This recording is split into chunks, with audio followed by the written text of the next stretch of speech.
title given out every 10 years to an outstanding member of the Admiral's Tribunal, the Sovereign. This title is granted for the rights to reign over matters of importance, and to offer unyielding support to all who fight for the Rock. None shall fight for scraps. Like the Rock, we are not scavengers. We command our prey. Like the Rock, we are solitary hunters, individual in life, family all, but in battle, in the hunt, we are one. Okay, so this time, I let the AI generate a gag again. But this time it'll work. Okay, so let's go. Welcome, travelers, to the Dragonleaf. So far, so good. The Teahouse where tales are told. The storyteller is out today, and will be back tomorrow, so please tell your favorite stories while you wait for him. If you would like a cup of tea or some sweet cakes, we have none available until he returns. The crowd turns to look at the sign on the door. Okay, so we're moving to narration. I like it. Well, said the old man who had been waiting in line before they arrived, I guess we'll just go somewhere else. Oh no, cried the hostess. She ran around the counter and grabbed the old man by the arm. You're not going anywhere. Okay, that turned out creepier than I expected. Never mind. No more AI. If you like the content, leave a like in the tip jar and subscribe to our weekly tales. Leave a comment in the suggestion box to tell us how well we did or how well we did not. In this case, it probably leans more to the did not. Thank you for listening. And without further ado, it's time to open up shop. Hey, hello everybody. Hello. Who's the hostess in this regard?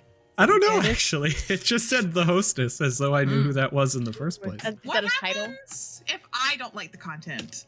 I don't know. I guess you just slowly stop showing up. Slowly. You know, you don't get to leave. That's Yeah, that's been well Amanda established. comes over and she trains you to the desk, and she's like, "You don't leave." Start telling me your favorite stories, because that's what we do here. Yeah, you Last tell me time. our content, and then we maybe think of airing it. Yeah, if you don't like the content, take a complaint with yourself, because these are your stories now. Last time. Returning to the city from the dungeon, the Deviants heard rumors of the Dianthian royal family, the imperial family rather, changing hands from one emperor to another. Alicant Dianthus to his son Alexander, who has taken an ash bond of Altisha, a large-scale stirring outside the city walls. Alongside some news about happenings within the city, including floods and dishomed people. As the family ticks off some tasks from their to-do list in the city, Jojo joins the Rift Hunters Guild as an unranked member in a very slapdash gathering. Killian and Patience learn about Yagga being abandoned by mercenaries in a forest in the dungeon, and Killian shares her fears of strange happenings on the 10th floor, of which Patience seems to have some knowledge. Matilda and her parents talk about the findings of a strange vial of yellow drugs after Mama Mal's shop had been broken into and the rest of her research stolen. And Vincent witnesses a scene after eating a torch bloom, or 3 torch blooms, and spends time with his mother. He and Carson prepare for expansions to the Heart's Desires and prep a dinner with Regis Swift. As we jump back in, a few notes. 1. Vincent, you have gained Elora as a asset. Elora is now a willing asset in the history of this world. Assets, for those who are unaware, are people that can be relied on for very specific circumstances, to go back and forth and to ask for aid or offer aid. But as we hop back in here, Vincent, you find yourself with Regis in one of his new safe houses. There's somewhat of a large drop, but you can see that there's a wooden ladder that has been somewhat now decorated by like vines and moss to make it look a bit more presentable, leading from this broken main floor with a destroyed staircase down to a small pit in which Regis has his working equipment. In the back of it. Oh, In the back of his head, he is going to Carson, do you mind cleaning up my chair? And he'll look towards Regis. Carson did come along with him. That was the stipulation that Vincent wanted. So I figured he'd pop out behind him and start doing those things. He'll look towards Regis. Well, thank you for welcoming into your lovely home again. Though it's changed locations. Most people don't find it very palatable, I imagine, but I appreciate the kind words. Mm. I hold no love for these temporary locations, so no need to be kind. Well, if we wish to, get to know each other, hopefully in the future we can meet somewhere, maybe your own personal home or mine. Oh, I'm afraid I simply move, and I'm not a fan necessarily of being out and about. But perhaps I could find my way to your home in the night, and we could meet in the morning. If you have a barn or something you leave unlocked. It is fine, love. I'm used to dealing with people of your type. It is fine. Vincent will look over towards the table. Shall we have a seat? Roll insight.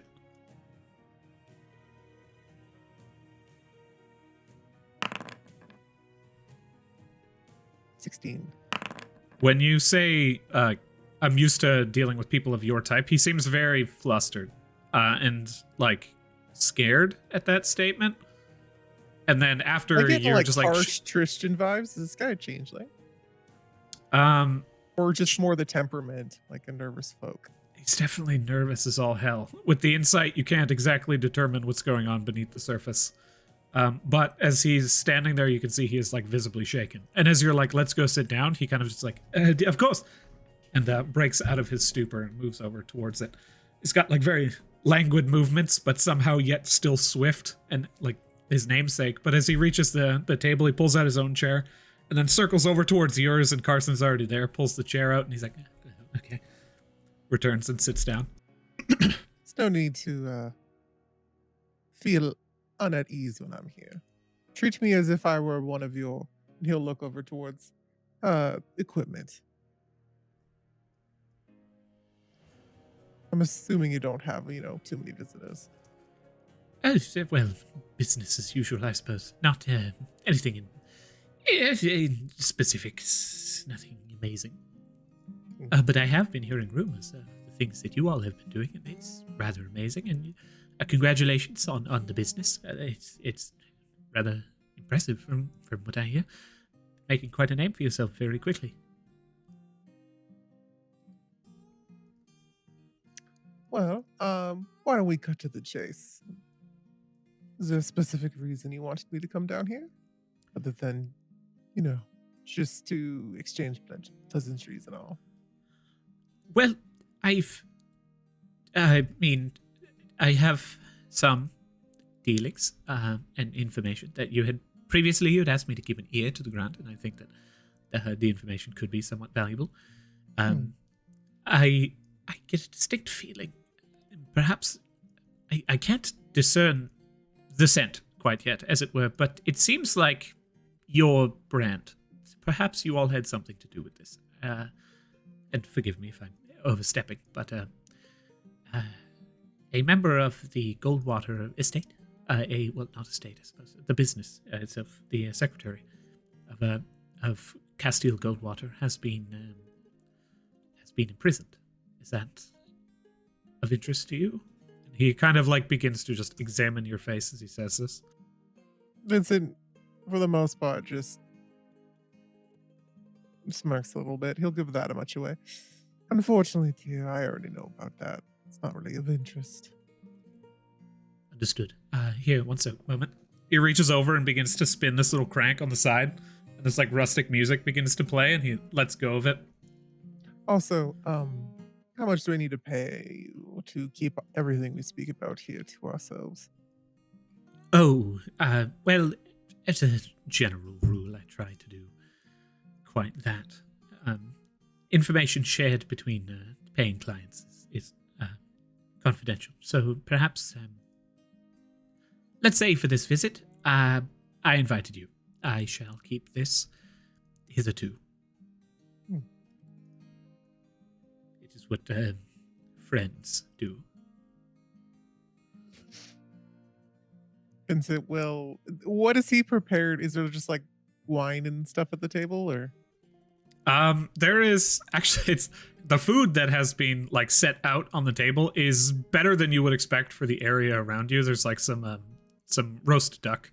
There's some breads with cheeses, and there's a turnip kind of mash off to the side. You see that he has spices, which is rather rare. Probably things that he's gained both for his work or as payment for his work. And a bottle of wine off to the side alongside a chilled thing of goat's milk. Everyone in goat's milk that night. It's been its latest craze. Carson, do you mind pouring us each a glass? Of goat's milk? No, of wine, dear. I thought so. He prepares a glass for each of you. Where he just says, "Oh, I don't drink, thank you." Vincent will take a sip of his wine. Well, let's get this underway. What else have you learned? Any other blatant, outwardly disregard for our family, or is it more along the lines of just the Shiana stuff? I will ask you one favor first, of course. There is an individual, and it doesn't need to be immediately, but they have been perusing rather close, and I know that you have some connection to them. So this Alexei, as it were, a member of the Desaulniers Guard, I would like you to request that he take his talons away from searching for me. Interesting. That could have been my fault, dear. I'd mentioned to him about the abominations attack in the middle of the street in front of your old place. It's quite the move. I figured it would be useful if, we had people underneath, such as yourself, and someone above looking into the same thing. I see his dealings have led him seemingly towards an underground information dealer, and that makes me uncomfortable. Perhaps this favor could be exchanged for... And then he takes a small dossier and slides it forward. The information surrounding the current state of the Goldwater Trading Company. Sure, I think that might be able to work something out there. Aside from what happened to Shiana, what else is there to offer? You can just incline that there is more. I'll take your word for it.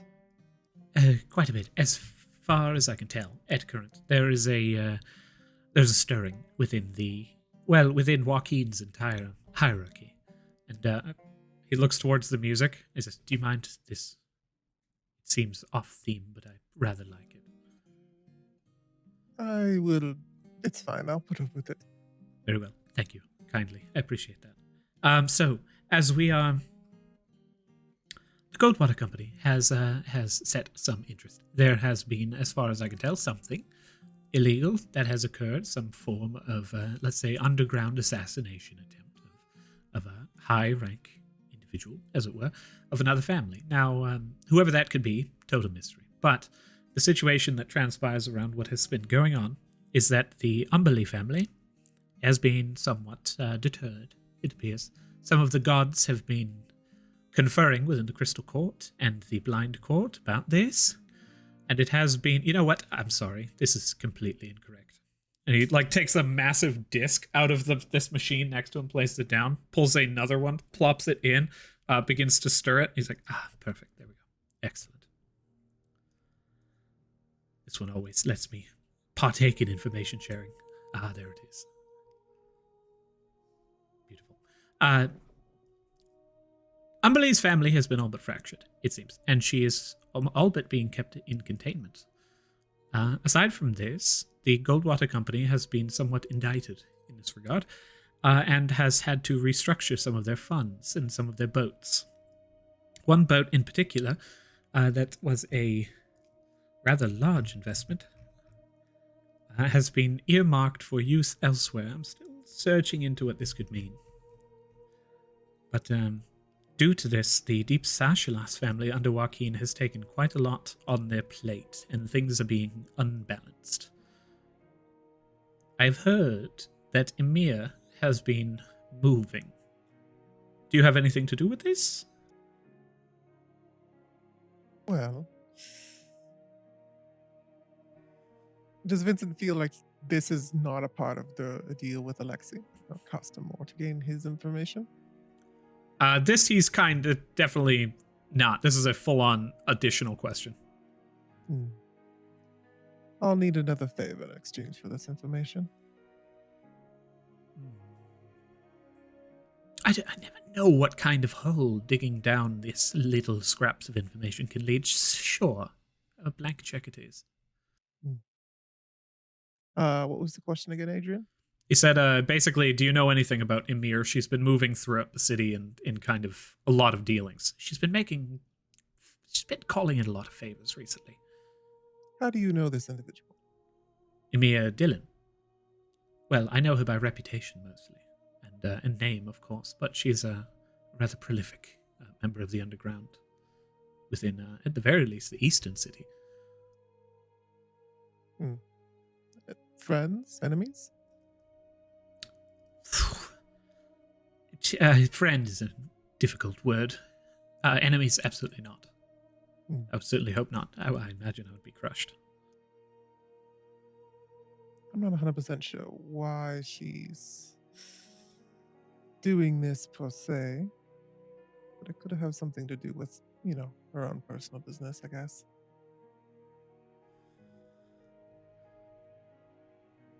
All right, very well.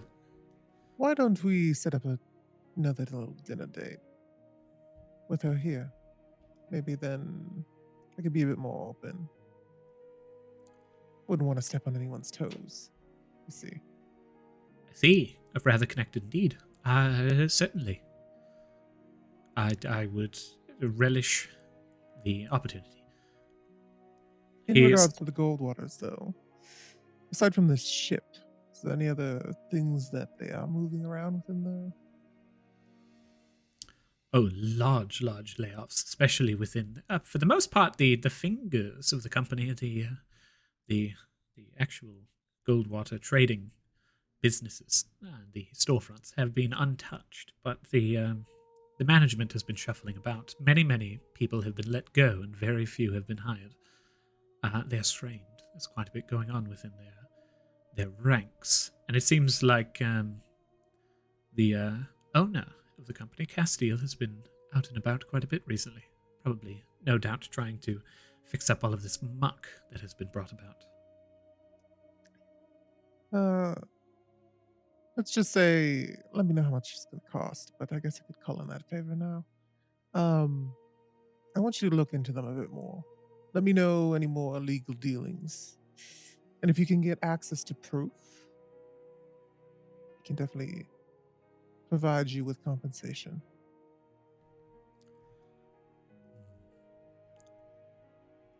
Very well.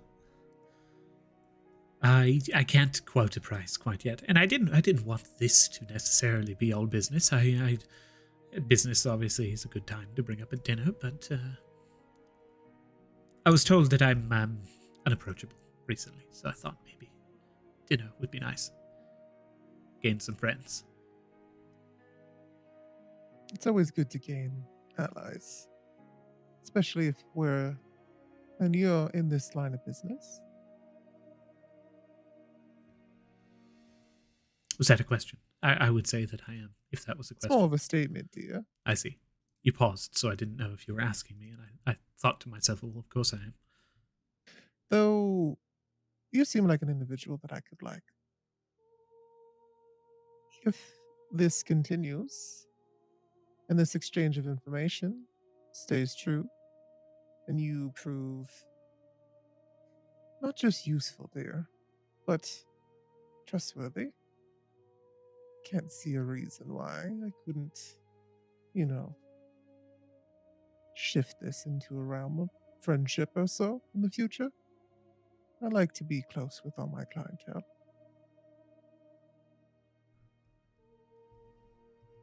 He'll smile at him. Roll charisma. I'm assuming he didn't say that. No. This is a good question. Would a Vincent cast on himself before this? I think he would have, but I don't want to cheat the system with this. I would say roll a second charisma check. This will be a. I'll just subtly cast it right now. Gotcha. 20. 20. He just kind of a broken smile for a brief moment and then pulls back and says, "To friendship." And he reaches out an empty glass. Vincent cheers his empty glass with his wine one. As you finish up this, the dinner with Regis and the kind of swift sharing of information. One last thing, dear. Mhm. Get me a list of people who would view the Goldwater, specifically Castile, as their enemies. Someone who would enjoy this person to be gone. Very well. Castile's enemies. My scribings. Very well. I shall search for this. This might take some time. It's a large company. I can tell you immediately the Lady's Grace holds no love for the GTC, but I will dig deeper. I might not be available all the time, dear. You know, adventurer myself, so I could be within and out of the dungeon or dealing with other affairs. If you ever need to get in contact with me, you point to Carson. You can do so through Carson. He's the manager of the Heart's Desires now, yes? He's also my personal assistant. Anything you tell him, I will know. Carson just stares at him. Very scary. But very well. This was lovely, but I'm afraid I've work to do, so if you would like to leave that way. I've done up the ladder. Did you like how I did up the ladder? I can do it up differently next time. Do it as you wish, dear. We all have our preferences. I enjoy stairs over ladders. I don't. But, okay. So, As he stands and immediately begins to clean up the table. also, I see you're somewhat of a connoisseur of music, though of different tastes. Do you like my machine? It's interesting, for sure. How does it record and play back? People scream into pottery. Interesting. That's as far as I know. While they attack it. In the future, I might come up with a bit more portable device than he gestures at this giant thing. I'll let you know when that happens. You seem like someone who might find it useful. I don't know how much I shall pay for that information, but we shall see in the future. Vincent just smiles at him and he'll leave. He begins to clean his plates, and as you hit the top of the ladder, Carson climbing up ahead of you to make sure it doesn't break, and then kind of helps you up at the top. He looks back towards Regis, who's kind of just like staring around where to put these plates, and then he kind of just places them in the corner of the room before going about his business once more.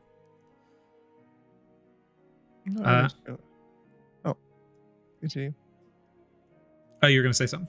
Yeah, to Carson. I'm not really sure what to make of him.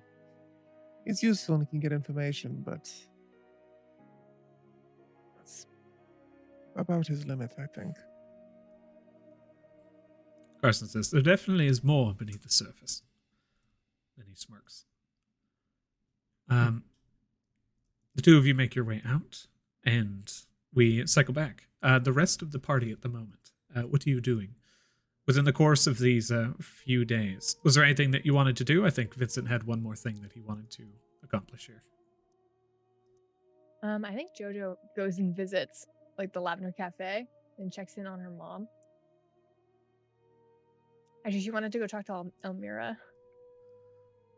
Which one? The Elmira one. Okay. As you approach, first off, the interesting thing is that your mom is not here. And then Elmira looks towards you with frustration. Then she says, "You would." What? And then she slams a slams a piece of parchment into your chest. What did I do? What? You just can't keep your fucking anger under wraps, can you? You open up the piece of parchment, and it is written by, Joseph. Oh, yeah.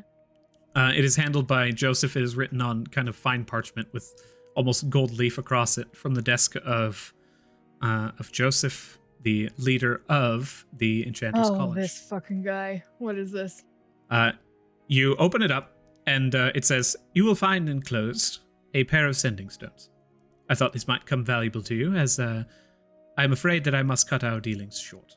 Due to the palpable aggression and potential risk of life on my side, I have decided that you are not going to be introduced to Azuth or the Syrian families. However, let this stand as a testament to your continued patronage of the Mistra family. Your mother has been moved from the Enchanters College to the Evokers College at my request.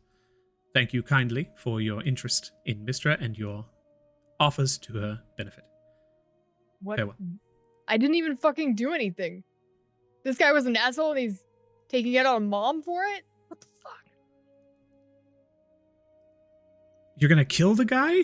No, What? I'm not gonna kill the guy. I What didn't is even think I happening? was gonna kill him at all. Matilda threatened him a little. Like, the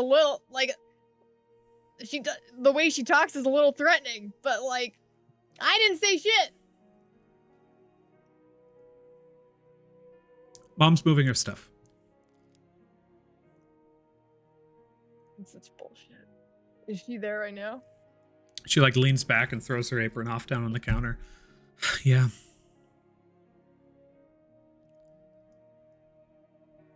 Fucking ring people. I didn't do anything.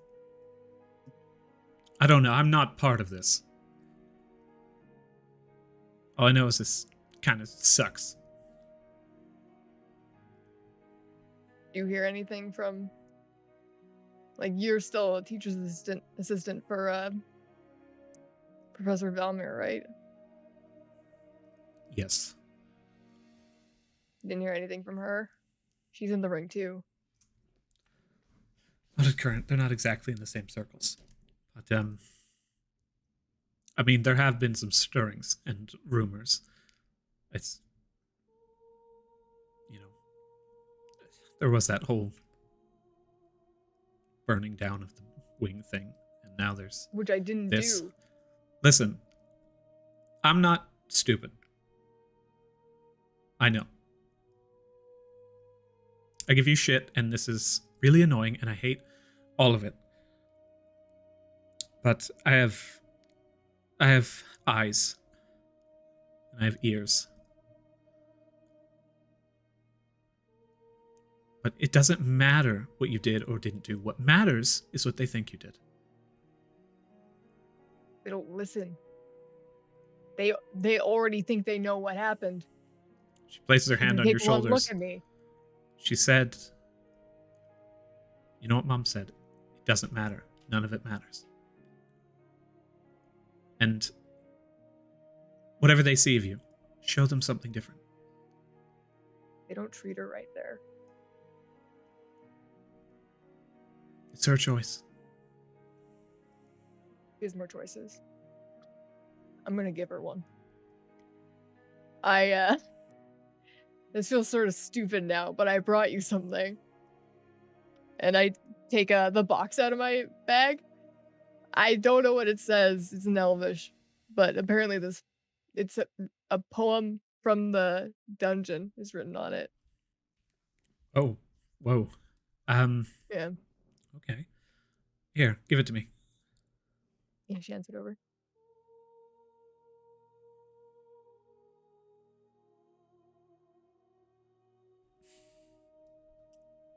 It's about a girl. She begins to pore over it, kind of like runs her fingers down through each line in turn, throws her like just blonde hair back over her ear, begins to focus in. You've seen her when she begins to hyper-focus like this. She can remain like this for hours, but she mutters out loud just some pieces of information. It follows the central figure, an unknown knight. There's a girl, there's mentions of a dollhouse. How would I translate this part? Getting rusty on your Elvish? No, you wouldn't understand. Some things don't carry through properly. Some idioms, some jokes. I don't think this is a joke. You know how many runes there are in Orcish and Giant? I understand. I don't. There's Giant, I very think there's... few. Yeah, there's like 12 or something. Yeah, I know. It's hard to translate it to common. Thank you. And she sits back and she looks at it. She says, a little girl she was nobility, and then she wasn't, and then she was taken. It keeps mentioning a dollhouse and how it was some kind of solace. Oh, okay. I'll try and songify it. You said this is a poem, yes? It's supposed to be a poem, yeah. Oh, this might have something to do. This is very helpful. Yeah, I'm supposed to go into the dungeon tonight again. So, I don't think you'll be able to do that by time. But I should be back in, I don't know, a few days. Okay. I have somewhat of a field trip coming up. Yeah, where? Like with the school? Yeah. We're heading up to Helianth. Oh, They need some kind of a festival thing, and they wanted some magical fireworks and sparklers and bullshit that is not in line with my abilities. But okay. yeah. So I might be gone for a little while. Don't let anyone bring you to a second location. I won't. Okay, I'm serious. I know that. Okay. You said that mom is packing her stuff. Is she at the Enchanter's Tower right now? Enchanters or evokers, I'm not sure. I don't know if I have time to see her, or I don't think I have time. I'll leave her a message. All right. Do you want one of these stones? Oh, you actually it did not have the sending stones in it. Elmira runs upstairs and grabs both sending stones to bring them down to you, and they are just hideous. They look like a potato with a face, Yeah. like facing sideways, and she hands them to you, and it's just like, here. Do I want one? You're going into the probably dungeon, aren't yeah, you? You it's should above probably everywhere. have Well, the you can- sending stone on you. Contact people outside the dungeon. You know my god has one. If I need to get in contact with you, I can contact Lavos. No, And all right. Remember, when you're going in the dungeon, don't go to a second location. well, A friend of mine told me that once. I don't remember Okay. who it was. Must not have been important. yeah, they probably didn't know what they're talking about. See ya. She gives you a hug, and you turn to leave, and then she... Actually, I don't think she does anything else, which is rare. And you turn and you head out. We cycle through. Matilda and or Killian, what are the two of you doing right now?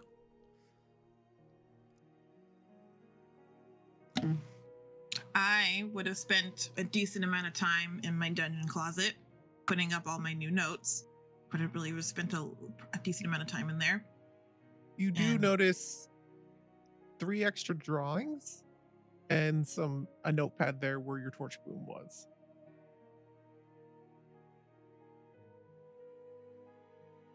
Basically describes what Vincent saw when he ate him. The black walls of iron. There's like a picture of the black wall of iron, and then like a pretty decent sketch of like the god city that he saw in the distance. She looks down at the missing torch plume and like frowns. She's sad that it's gone, and she opens up the drawer in a small desk that's in there.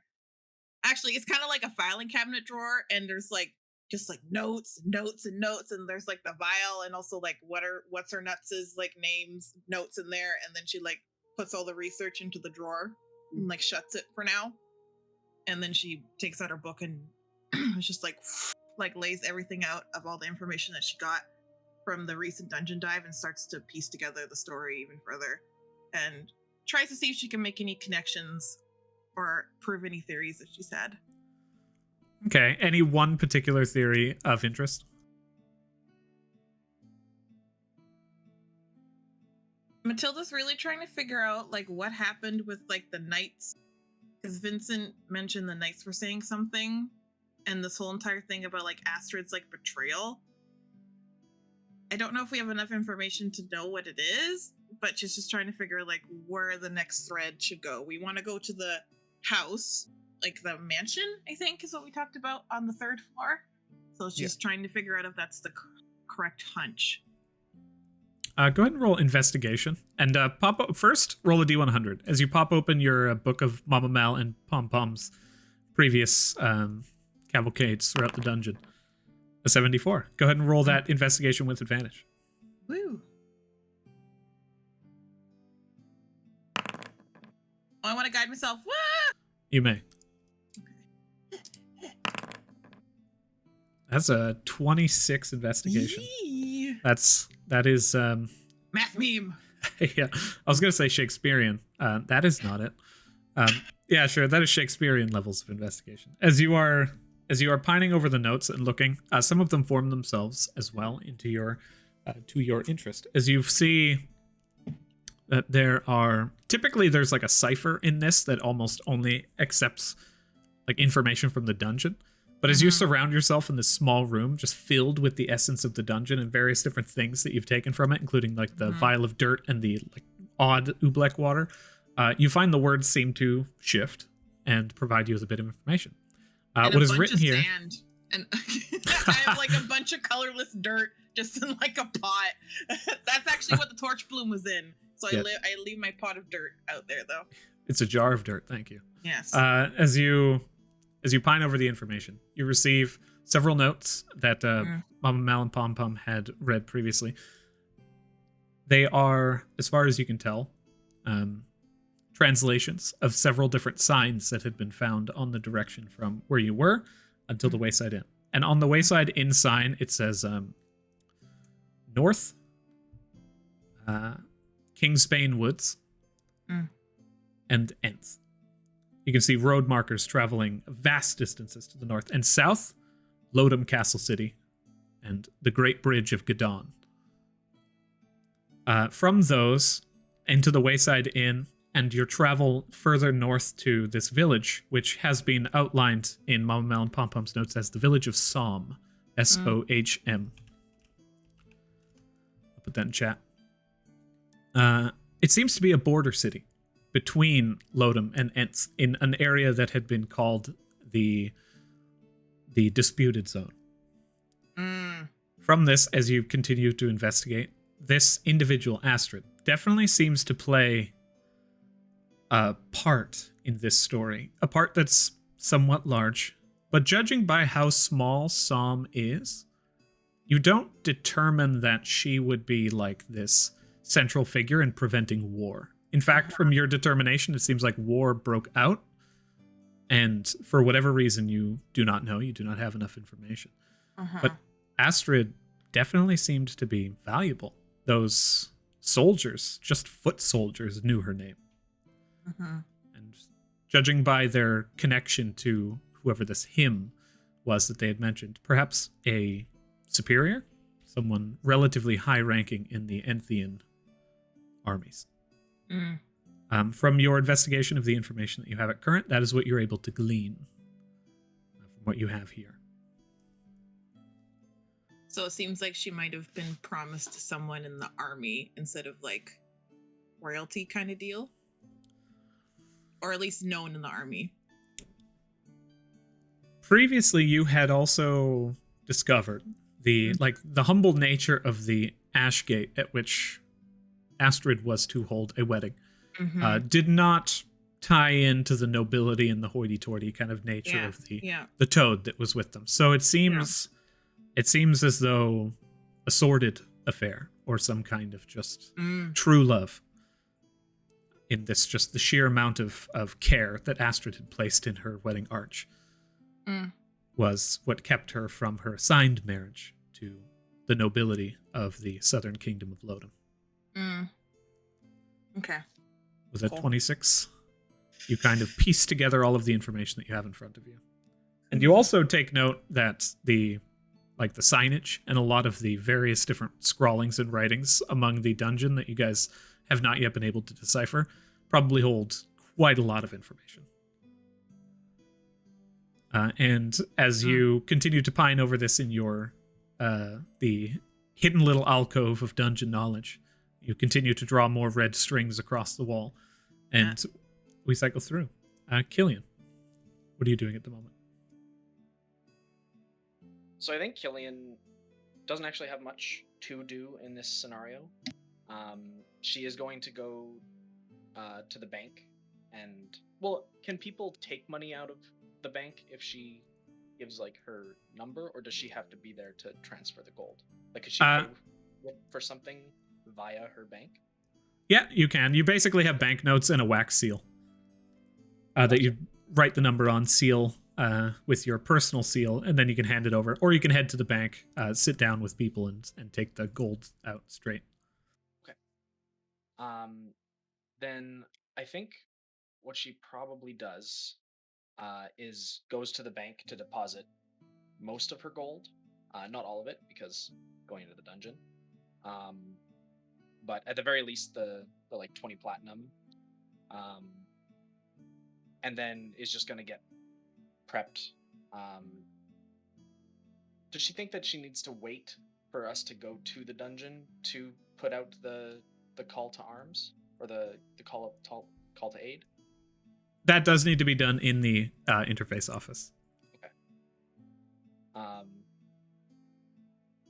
Well, it's only going to be a few hours, so she'll just kind of prepare and steel herself and just get ready to go back into the dungeon once more.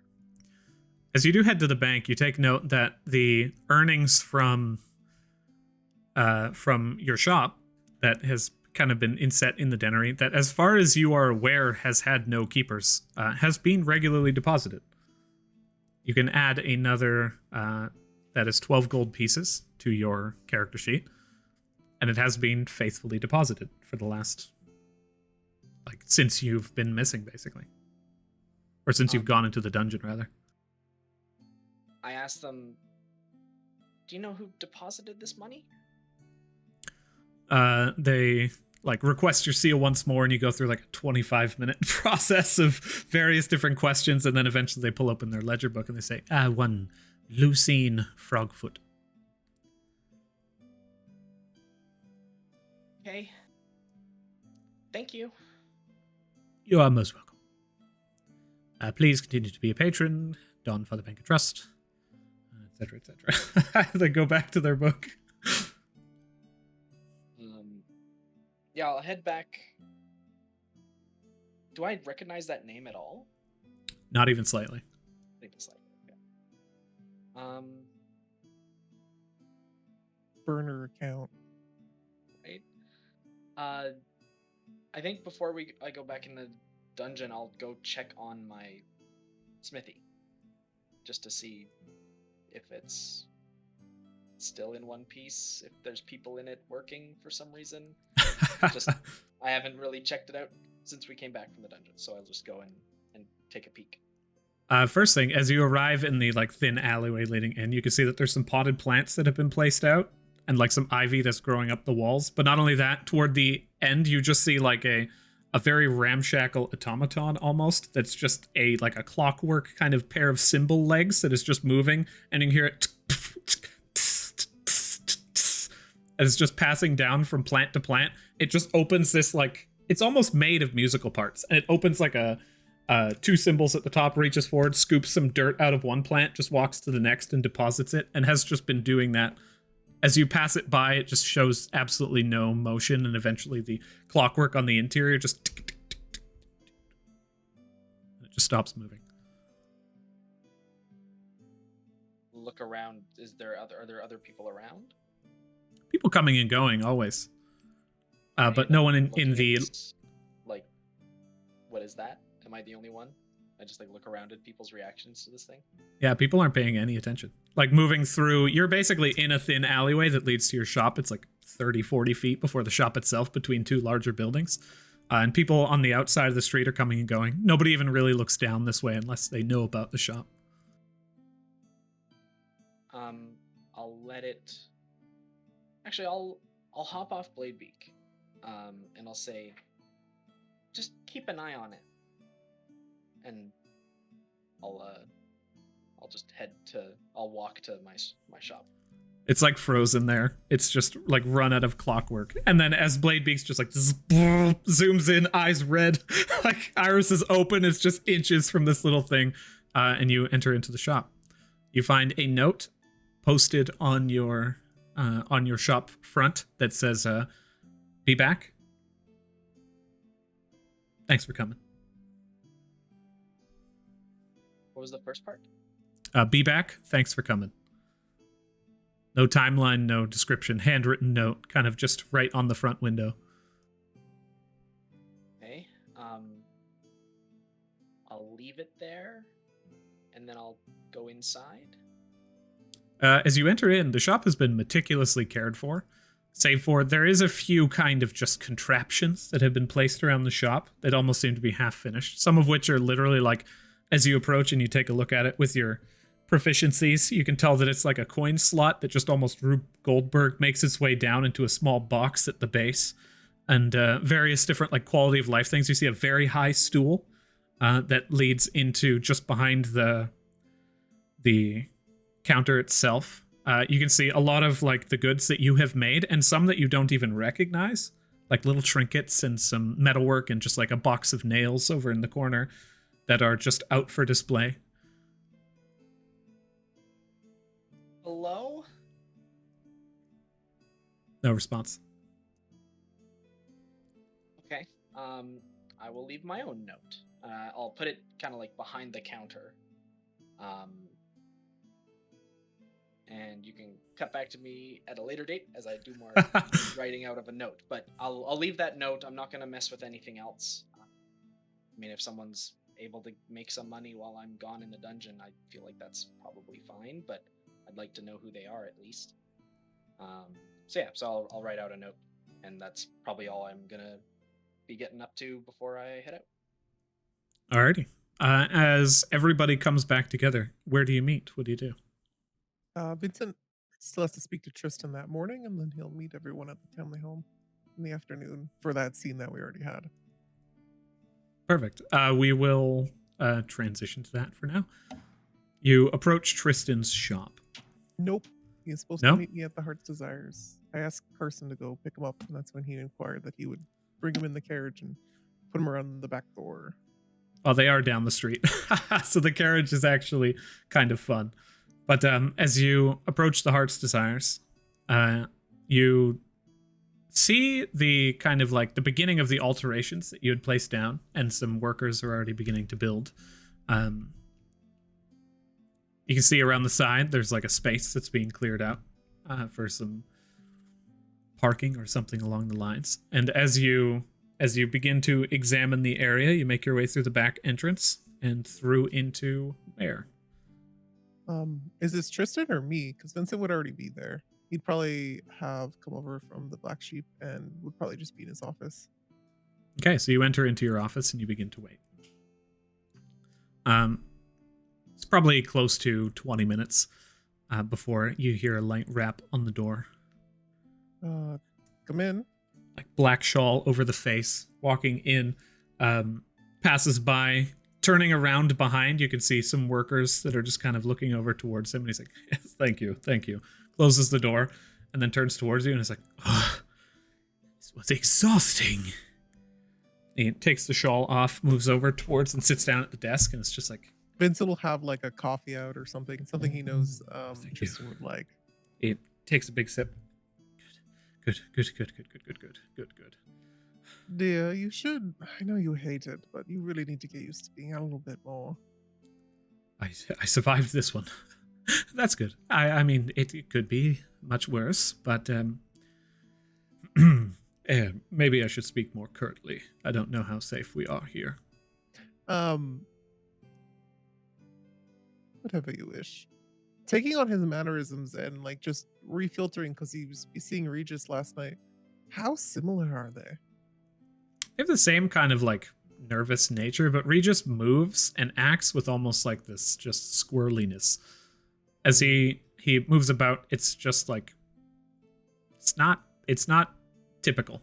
It's not societal. But you can see that that Tristan moves with an understanding of society, like a high society kind of motion. Okay. He's just incredibly nervous at all times. Well, I appreciate you coming down on such short notice. I have something I'd like to discuss with you. Sort of business proposition of sorts.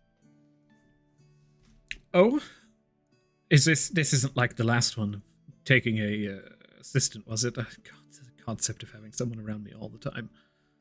No, dear. Something a little bit more up your alley, I feel. Reassessed certain things, and Vincent will like lean on his desk a bit more. I'm moving up in life. Things are getting a little bit more structured, and I would like someone of your capabilities. I want to hire you to work for me. It's my personal tailor. So I wouldn't have to take, Customers, and I wouldn't have to leave. leave your room, yes. And it'd be here? Yes, I'm actually, you see the expansions going up top. I'm building a custom office in the back for you. You can talk to Carson or me. I don't know what your preference is. If you need any specifics or details. The only thing I left out of was there wasn't going to be any windows. One entrance. Can I get a wooden floor? And can I get the ceilings maybe not so high? I like marble, but it's hard. Sure, dear. We can definitely make that work. Here, Invincible pass on a piece of paper. If you do decide to take this, which I can't really see the reason why you wouldn't, but just in case to sweeten the deal, I'll be paying you twice what you usually make at your place. And I need to make sure that you research into this a bit more. I want to know what's in fashion every season. You need to make me new outfits on request. And make sure you're up to date with all the latest trends. Of course. He takes the he takes that from you and kind of looks around and he says, I'll need a personal bathroom and sleeping quarters. I'll need my things moved over from the you can see he's testing the waters to see at what point you're just like, I'm afraid we can't do that. It's almost like he's just like, I'm afraid of change, and eventually you'll say no to these things. Dear, you're not going to live here. This is your place of work. Though we will have a personal carriage that can take you to and from every morning. Roll persuasion.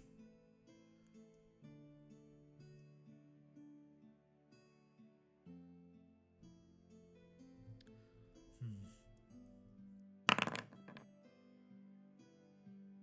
18.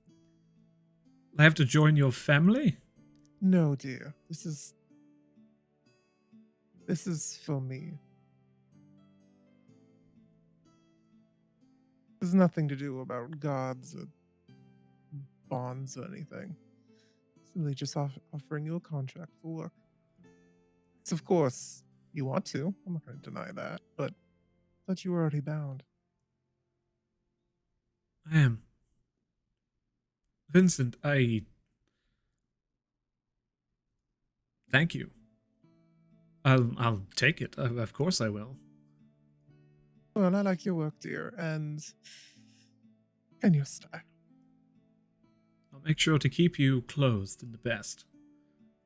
This is quite the opportunity. Thank you. When I came to this city, I never expected something like this. It's been fantastic knowing you. Of course, dear. And if you need anything, let me know. I might be able to, push a couple strings. I have ideas for the future, and if your endeavors ever want you to live a little closer, live a little more sheltered, but still with everything you could ever need, I can look into it. Please do. Yes, a house immediately. Maybe just next door, or if you could make a tunnel. Vincent just puts his hand up. In due time, dear. Understood. I will begin the preparations, I suppose. Thank you again. Is the Elegant Alterations going to close its doors, or are you still going to keep it open? I'll think about that. I might just sell it off or give it to someone. I know that it's a valuable location at this point, so it might be worth something. Yeah, I'll give you a little bit of advice, just a little bit of a tip. You already have an assistant working there, like a person you have at the front.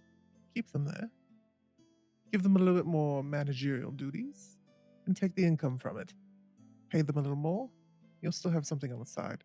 Just in case, my pretty little face doesn't ever come back from the dungeon. You don't want to lose everything.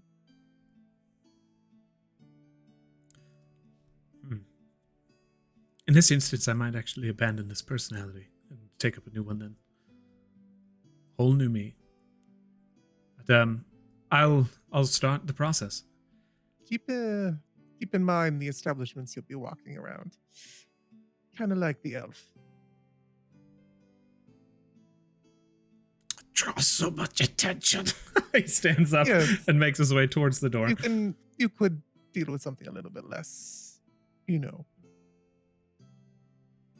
elf, but keep in mind what fits around here. It's fine. I've grown accustomed. Okay. Farewell for now. And I'll see you shortly, boss. Yes, I expect new wardrobe ideas within the week. Keep also Carson.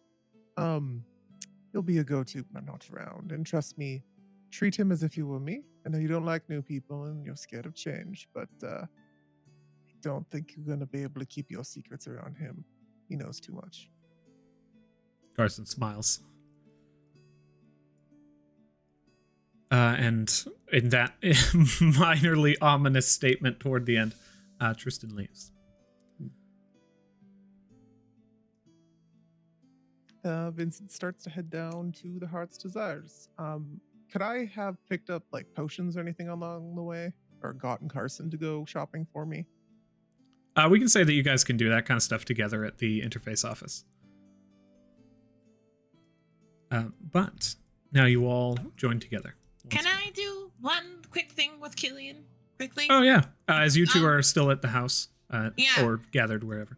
I like to think that before Killian left to go to the bank and stuff, because it makes sense that you and I went and did that together, because they were going to go to the interface office. Matilda waits until she can kind of hear you poking around your room, and all of a sudden you hear, like, on your door. Man, Hi! Can you come Hi. with me for a moment? yeah, okay. Okay. And as you're walking with her, you notice that her messenger bag is really jingling and jangling, and you're like, what the fuck is in there? But we we go outside. We try and find like a wall of the house that doesn't have too many windows, or it'd be really hard to aim for them. Matilda like empties out her bag, and it looks like she raided the cupboards. There's like plates, there's like little tiny saucers, there's cups, just all things that look super breakable. And she hands you one, and she takes one, and she says, when I used to get really angry and I had a really hard time fighting back my nature, my mama Mal and Pom Pom taught me that sometimes you can't fight it back. You gotta find ways to channel it. So, and then like a switch flicks, Matilda starts like crying and gets like really angry, and she's like, I'm not to be born this way, and then she like throws the plate against the house, and it like shatters, and it's very satisfying. And she picks up a cup, and she said, I did not ask for you to make this choice for me. And she throws the cup, and then she keeps doing it, and then she tells you to do it too.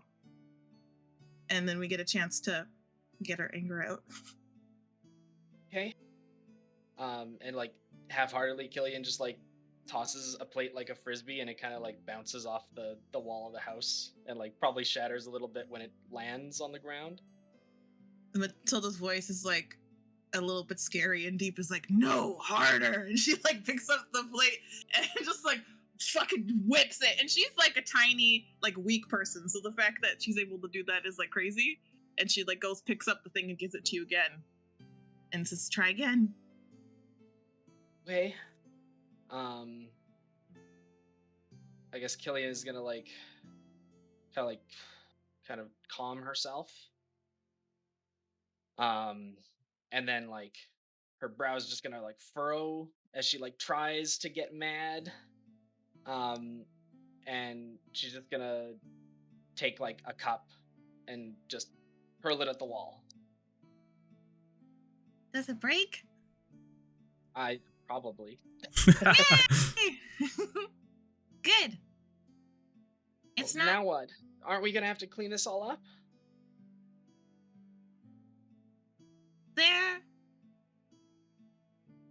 There's a bit of healing that comes with cleaning up a mess, because you can clean it up. The product is not going to be pretty or the same. You can clean it up. We can buy new dishes, and sometimes things are going to break and never be the same again, and that's okay too. And that you can be People are gonna make decisions about you all the time. And that's fine. If they want to think you're a bad person or a bad thing, whatever. You just keep doing what you need to do. You don't need to care about them. Because it's just a broken plate or a broken cup. Okay. Killian is going to really quickly look at her spell slots. You do have mending. It's a cantrip. That is true, yeah. She is going to waste a slot on Enlarge Reduce on her slot. She's going to Yay! as she just kind of like takes out her tools and like kind of like focuses on them as they grow like small in her hands. And she's like, "All right, let's break some plates." And she's just gonna like flip them like a table flip, except just like taking them up in the palms of her hands, just throwing them all at the front of at the back of the manor. Matilda takes a saucer and throws it up in the air and like firebolts it like it's a fucking like, you know, the things with the, what are those? Those skeet shooting? Yeah. Shooting. You just launch loose, and as this just cacophony of plates slams and shatters against the side of the wall, you guys hear some shuffling off into the corner as a frightened half-elven boy turns and runs away from the cause of this commotion from the side of the mansion and returns to his duties at the stable. And, I like to picture that Lavos and like Vince's mom go into the kitchen to get like a cup of tea. They're like, "Where the fuck are the cups?" Where's all the cutlery? Lavos is like, "I paid 5,000 gold for those. No, this one cup." No, it didn't. But as you all kind of return to the home and you gather together, you find kind of this just flustered half-elven boy, first off, running across the entirety of Old Town proper. And you can hear kind of the sound of smashing plates in the distance. As Vincent comes up in his carriage to the house as he's coming in the after, like just before we had that meeting, Phelan, I don't think we've had the pleasure of meeting. Go up to the little, is he a boy or is like you approach, this is the first time you've seen him. He has like kind of almost ash strawberry blonde hair. He stands at like 5'6". He seems very young. He has a very baby face. Aww. And looking at him as an elf, he sits within the range that you're entirely uncertain. He could be like, well, he's a half elf. He could be a very young looking 20, or he could be 40 plus. Half elves still have very long lives, save they lose a lot of the longevity of their predecessors. He looks up towards you and says, "Oh, I've not been acquainted yet, sir." My name is Vincent Goldwater. I've heard yours from Lavos. I know who you are, sir, and I know just about everyone, far as I know. I don't know what might have spurred it, and I don't want to get into your business at all, but there seems to be some kind of a commotion around the side of the house, a bit of plates being broken, but I am not a plate boy, so I'm fine with all of this. What was the cause of the plates? Giant Killian and Matilda. That's normal, dear. Just ignore it. All right, I was afraid I might have done something wrong. You should be fine, at least this time. Think about now, you see JoJo come into the area. She had just gotten back from her trip to the Lavender Cafe, and she's like, looks real angry, hears smashing. It's like, yes. And she goes towards where the smashing is, and you just see JoJo come around the corner, pick up a plate, and just angrily just start whipping plates as well. Fucking bullshit, you little pencil. Fuck you. Vincent just like raises a finger towards the Phelan. Is that how you pronounce his name? Let me go. Fairland, sir. Fairland. I should go check that out, though.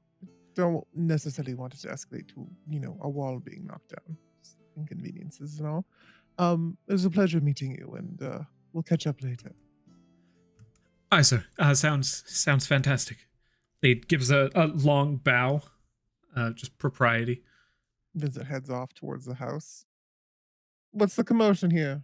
As Is you there any walk reason in, why we're destroying things? Matilda's just using more and more colorful swears that she does while she throws plates. If anything across comes in the wall. direction of Vincent, he will cast Gust to blow it away. Oh no, not a Vincent. Just at No, the I wall. know, but there's shrapnel everywhere, so who knows? She put- That fucking Uh, pencil pulled out of saying he would introduce us to Syrian or Azuth or whatever the fuck, and he also got my mom kicked out of the Enchanters College. Fuck! Fuck! well, why well, did that, that? that seems about on par. He said that we were aggressive and threatening his life. Oh, Yes, that did happen. Fuck! What are Matilda, you talking look about? deep in thought. Roll investigation.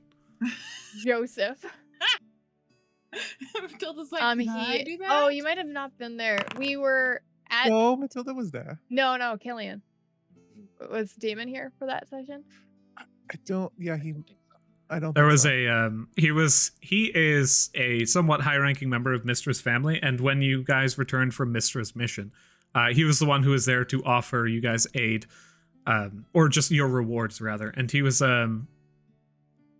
he's very no filter A difficult whatsoever. individual. Is a very difficult person. So when when arrived, there was like a visceral anger that spread throughout the party in dealing with him. And then upon leaving, he offered you guys 2 common magic items apiece to as a reward for the services rendered. And then he sacrificed 2 of those magic items to offer a meeting with the Syrian or Azuth family. Upon which now further kind of dedication of that relationship he is deemed to be unachievable. So he has instead provided you guys with 2 sending stones, which is actually quite better than just the common magic items. Well, 2 pairs of 2. waste What not, did want I- not. The more frustration you put into this, dear. If you need to let it out, that's fine. But don't dawdle on it too much. He's not worth the time. What did my No, tens he's leave? not. Like, Mom. Sorry, Matilda. What was that? Oh. 10. I mean, Oh, for the investigation, Yeah. you have gleaned nothing from your oh. from this understanding. Yeah, but We my didn't, mom. do, we didn't do anything wrong. What's wrong with that dude? Well, one point, Matilda, you threatened his life. Jojo and him, I can see you guys have some sort of complicated relationship. But I think us egging him on might have escalated it a bit more. Hmm. Fortunately, he had the disbenefit of backfiring against Jojo's mother. Either way, we can figure out some way to deal with this in the future. For right now, is everyone good to go to the dungeon? I'm sure we can take our anger out on whatever exists within those walls. Yeah. Killian looks down and is just like, maybe I should rest first. You can rest on the way, dear. We should be fine. Matilda, Yeah. don't call my mom an idiot again. Okay.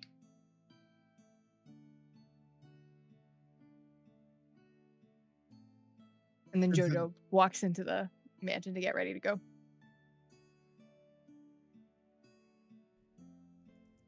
You all prepare, and as Carson hails one more carriage, We you don't all- need to. We have our own carriage. I In shall Old get Town, we Phelan. have- Exactly, dear. Excellent. He takes his passage through the area, and as you all begin to move, first off, everybody roll investigation on the carriage. As you approach and you begin to kick the wheels, so to speak. Oh no! Don't tell me someone sabotaged it. Can I have advantage Oh, as I am boy. not in the carriage? I am outside of it, riding Bladebeak. Oh, absolutely. Can you? You're big. I No, that spell goes away after a Yeah. minute. Like Oh, it doesn't last very long.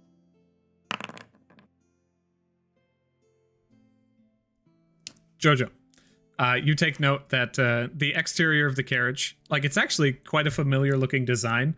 It's got like this fine wooden kind of scalped top that comes down. It's upholstered on the inside, and as you enter in, like large wheels, everything seems somewhat new. But you kind of like approach the side where there has been paint that has the symbol of the Lavos family on the doors, kind of inlaid in gold print in this fine filigree. But as you look underneath and you kind of like chip a little bit away, you can see underneath there's like the symbol of the Windwalkers estate that has been painted over by your guys' current carriage. And Nice. as you enter into the carriage itself, making a fine passage through the city streets, you end up at your interface office. Popping out at the entrance, there is a minor commotion going on at this particular office. You can hear the inside kind of just raucous. Well, Carson, feel free to get the stuff done. We'll do with this and whatever else we find within there. And in his head, one last thing before I go. Make sure Alexia and Lily visit my mother. I'm not sure how long I'll be, but she could use some company while I'm gone. Certainly. I also have a bit of a plan on something. So when you enter in, just don't, if you feel anything, don't fight it.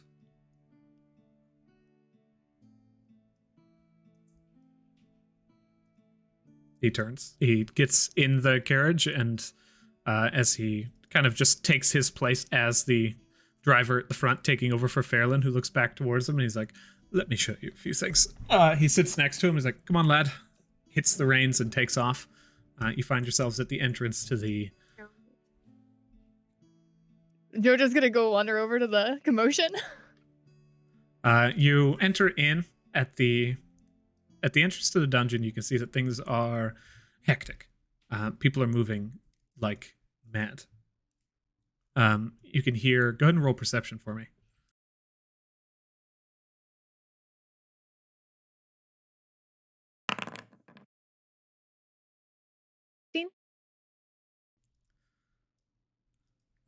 With a 15 perception. It's like just crowd noise.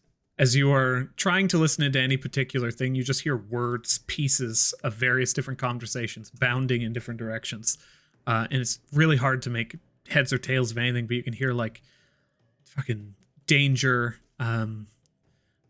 passing words of just, what do you think we're gonna do? Like, if we can't travel all the way, and then it passes down to the 20th fucking floor. How am I supposed to get up there? And then it's ridiculous. There's no way we could possibly.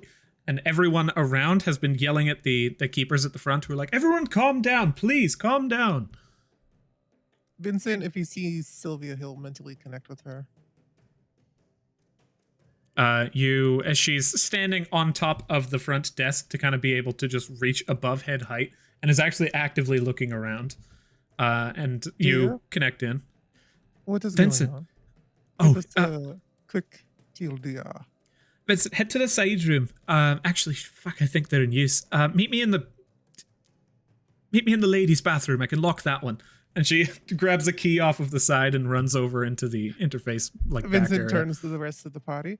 I think it's about time we all, come this way.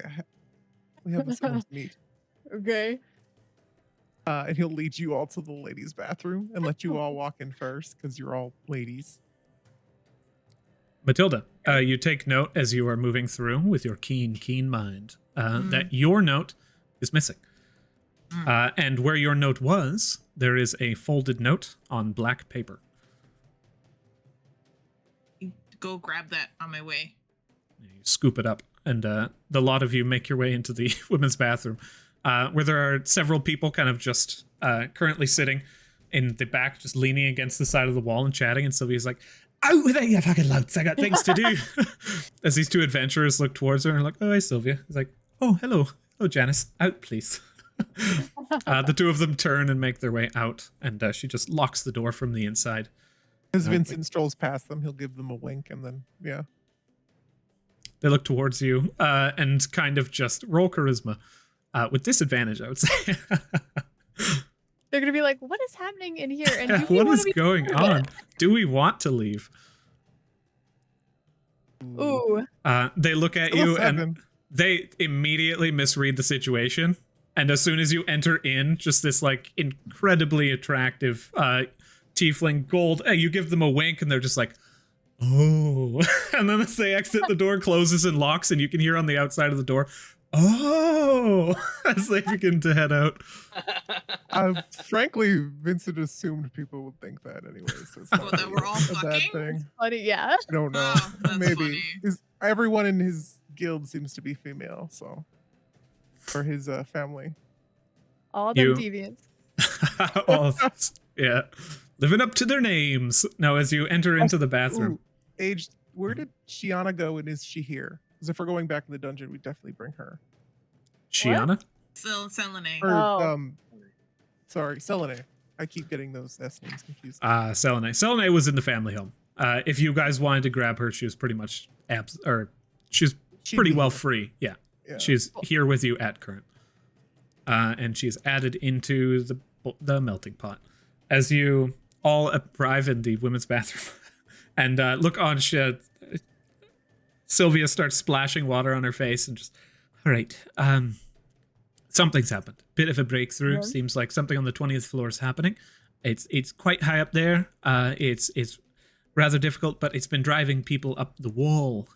There's some kind of a jungle statue that's been found that's driving people a little bit crazy. They believe it has something to do with further ascension.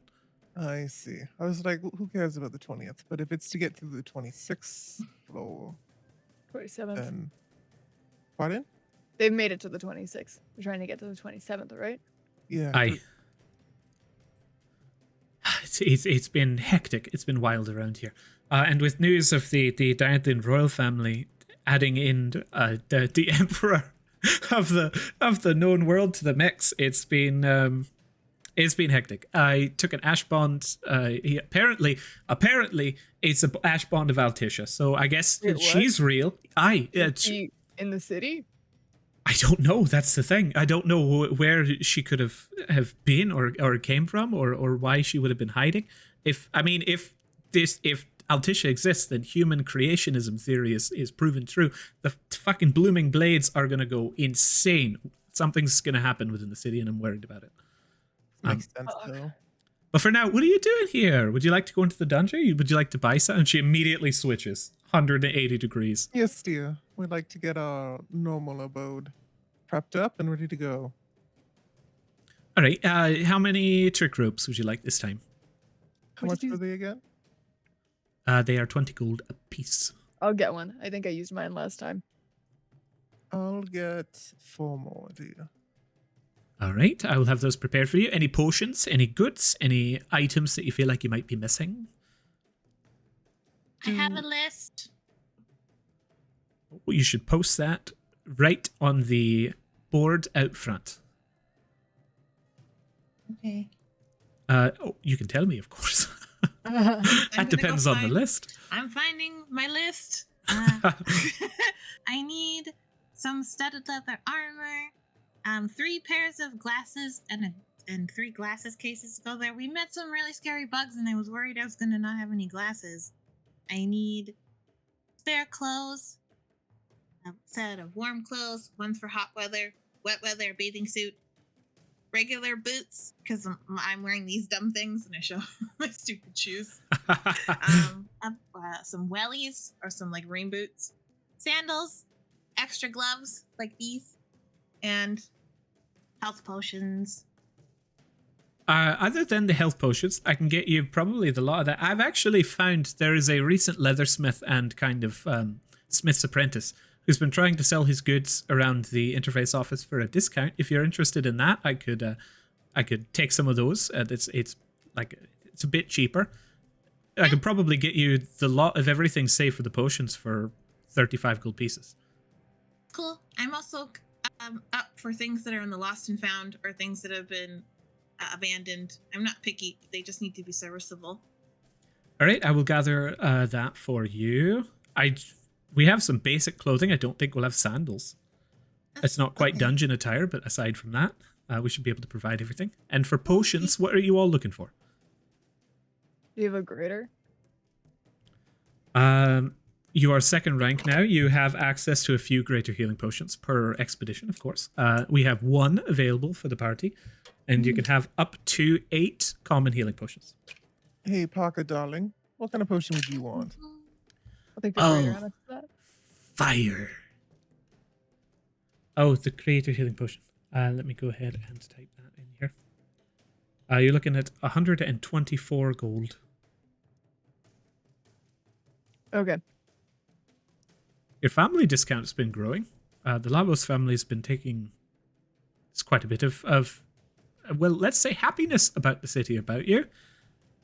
It seems like people have a relatively fond opinion of the family. Good work. Some don't. Aye. I've noted that too, but I wasn't going to bring that up. Well, Jojo, one thing you're going to learn in life is that not everyone's going to like you. And Most frankly, don't. Most don't.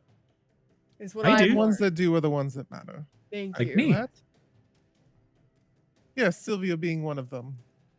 Thank you. Also, love what you did with the Heart's Desires, but that's off the beaten path. Potions. Regular. How many do you got? We have up to 8. How much would all 8 be? That would be, oh goodness, quite a bit. 494 gold pieces, 7 silver. Jojo, the pamphlet that you were given for the Rift Hunters Guild marks you as an unranked member, so like a vested member of the guild. Mhm.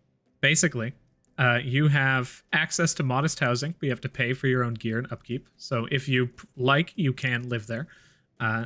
You are given your guild medallion, which is the wooden one, and have access to the guild hall, barracks, training grounds, and eventually you will be given a guild mission. And then if you succeed on that mission, you will become a whelp, a ranked member of the guild. Depending on your performance, you may move up rank shortly, and it has been historically a thing. But some people have reported being just members for quite some time. Aw. And in situations that I imagine you can see. Mhm. Are there unranked, like unbound members of the Rift Hunters Guild? Absolutely. Okay. Quite a bit. Because the guild offers no allegiance to any particular god, but does have dealings with various different gods to offer ash bonds to their members, it's rather sought after, especially with being able to house yourselves and your families. Mm-hmm. But that is kind of some of the information you were given in the pamphlets. It also gives you like a routine, morning training, like here's when the mess hall's open, various different things like that. Okay, cool. And I believe there was something else as well. I wanted to leave them a message. How many days do we expect to be in the dungeon this time? I just wanted to let them know. No idea, dear. We have to slowly make our way up. I'm I gonna don't think say a there's any week. way to know. I'm just gonna write a message and like give it to a courier, and it's just gonna be like, I don't think you give a fuck, but I think I'll be gone for a week, and I'm sending that to Max. Excellent. Yeah, it's MAKS, right? Correct. Okay. Oh, and I also left a note for Rowena at the Lavender Cafe, and I sent you a message about what that said. I have copied that one over. And the courier will cost you 2 silver pieces. Okay. There was Killian. The note that you had been given previously indicated all of the forests that Patience was aware of between the 1st and the 10th floor. The first being the Sunset Forest, which attaches itself to the very beginning, the Wayside Road. And there's a line between the Sunset Forest and another forest just called Deep Forest. But there's no connection there as to how to, like, access it. It's just kind of like Sunset Forest, Deep Forest next to it, and no information on how they connect or whether they're attached to the road or where they are. That one's a little bit ambiguous. She also wrote, like, the entirety of the 4th floor is pretty much one giant forest. And there is also a redwood forest between the 6th and the 10th floor. And then those are the ones that she knows between the Amaranth and the Bloodgate village. She asked on the note, it says, like, keep this secret. Do not show this to anybody. This is very not okay. Do I suspect that is keep it secret even from family? Or could I be like, hey, or do I think that I could be like, hey, Matilda, read this note, and then just like firebolt, and, like, destroy the note? I see. The nature of this is that this is directly like families sharing information about the interior of the dungeon with each other. This is probably keep it as secret to yourself as possible. And that's a no-no. Yeah. Understood. All right. And I believe that was it. Was there anything else that was left ambiguous other than the message that Killian had written as well? We can jump to that one right now, though. Killian, what was your message? Yeah, before leaving the blacksmith, I leave a piece of paper, which ends up being like 3 pieces of paper because I keep writing more than just a small note. So I say, "Hello, Lucille. I'm going into the dungeon for a week or more. When I come out, I would like to meet with you. I don't mind sharing a workshop, and I appreciate the deposits you have put in my bank, in the bank on my behalf. But I would like to make sure that you are a good fit. If the gardening construct is yours, and I assume it is, you shouldn't leave it lying out in the open unpowered. It might get scrapped by scavengers. Consider a timed chain leash that could pull it out, back out from the street and back in front of the shop, matching the timer based on the clockwork crank's duration. It's messy but efficient. Thank you. Killian, proprietor of Kill or Be Killed." Fucking A. That is left within the main shop of Kill or Be Killed. And there's also Matilda, you have your hand raised. I never got to read my note. You pop open the note from Morrigan, and you look into it. There is a series of symbols. As you look upon them, roll investigation first thing. You have disadvantage on this. This fucking thieves can't. I have disadvantage.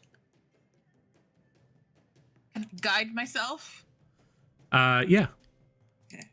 Your voice echoes through the hollow chamber. Oh, come on. Do good. Oh, bad. Ooh, bad. Looking at it, all you can really discern in these symbols is that one symbol is like further apart than the rest of them, but you're not entirely certain what this means. She has left you this note. At the bottom, it is signed M.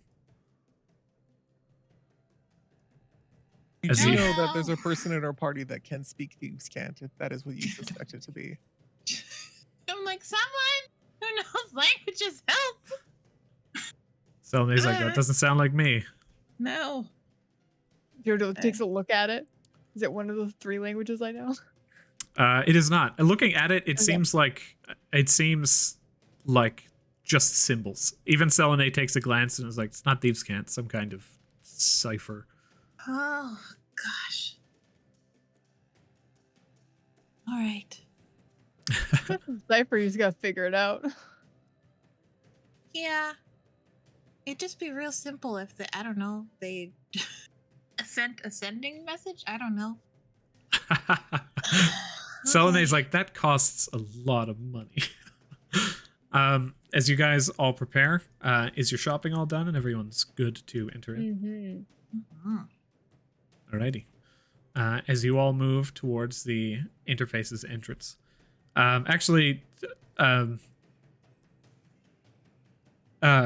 Sylvia also looks towards you and says, that quest that you took, if you're going back into the dungeon, I will need to return that. It is an urgent quest. Yeah. Alright. She takes the piece of paper back and returns it to the quest board to offer down to other adventurers. And as you guys stride forward into the dungeon's interface office, Vincent, go ahead and roll a wisdom saving throw if you wish to resist this effect. Carson said not to, right? He did. Mm-hmm. Then he doesn't. Give it a little trust. You feel a minor kind of like connection into your mind. Slightly uncomfortable, almost like water in your head. But that quickly settles, and as you reach the base of the dungeon, you find yourselves once again on the Wayside Inn, or the Wayside Road, the very first road, leading in towards the further reaches of the dungeon. And do you guys wish to fast travel to anywhere? The sanctuary on the 3rd floor? I think we wanted. If you told Yagga to go to the inn on the 2nd floor, if they were there, so maybe stop by there and see Yeah, if. a quick stop at the inn on the 2nd floor. Alrighty. I will have one of you roll a D100 for me. I'm thinking Damon. Sure.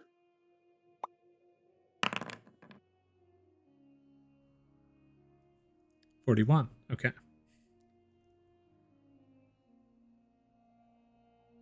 As you travel along the roadways, you take note of something that you had not seen here before, down the Wayside Road. There is a small cobblestone golem that is inset into the side of the road that seems to have been long weathered and almost nearly forgotten, covered in a bit of moss. Specifically, Vincent, you take note of this golem. And Matilda, actually, you also see the golem off on the side of the road. And as you are walking, you can see the eyes in the forest shadows paying attention to you. But you happen to see this little creature. Do you guys do anything with that? Oh, Can you pick it up? I think it's off the road. Like, how far, Adrian? It is further off. It's nearby the trees, kind of, the forest tree line. But as you stride up towards it, you can see the creatures in the forest beginning to stir. Mm. Big is it? It's relatively handheld. It looks like relatively small. Looks like a pile of stones currently. You can only really tell it's a golem because the front facial features have been carved out. You can see the faint bit of glittering of a gemstone within the center of its chest. But Can we, it's like, kind of grab like it and- half buried in the dirt, kind of just cocked off to the side with its head facing up. Can we grab it and book it? Good. Those never really go over well, though. These things don't feel exhaustion, I don't think, and we'd be running for quite some time. I think they would eventually catch up. We could also just fight them. Killian, do you mind grabbing it with your mage hand, seeing if that could help? I'm already on it, and she had kind of already begun casting the cantrip as her hand kind of just like appears. Assuming it's within 30 feet of us? You can get within 30 feet of it. Sorry? And Jojo takes out her sword, assuming that as soon as that hand touches it, these guys are gonna go for us. Right.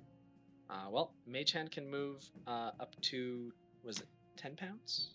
Mhm. What if we'll both our mage hands like pick it up together? Can you do like tandem mage hand? That could work. So let's see what happens with one hand. Can I pick up the golem?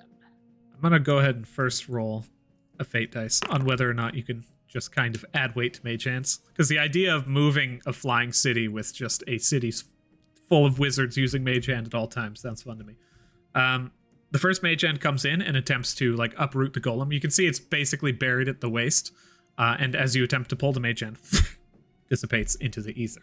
You guys anticipate even 2 would be not pulling this thing out of the ground. You're probably going to require some actual like tools or some raw strength.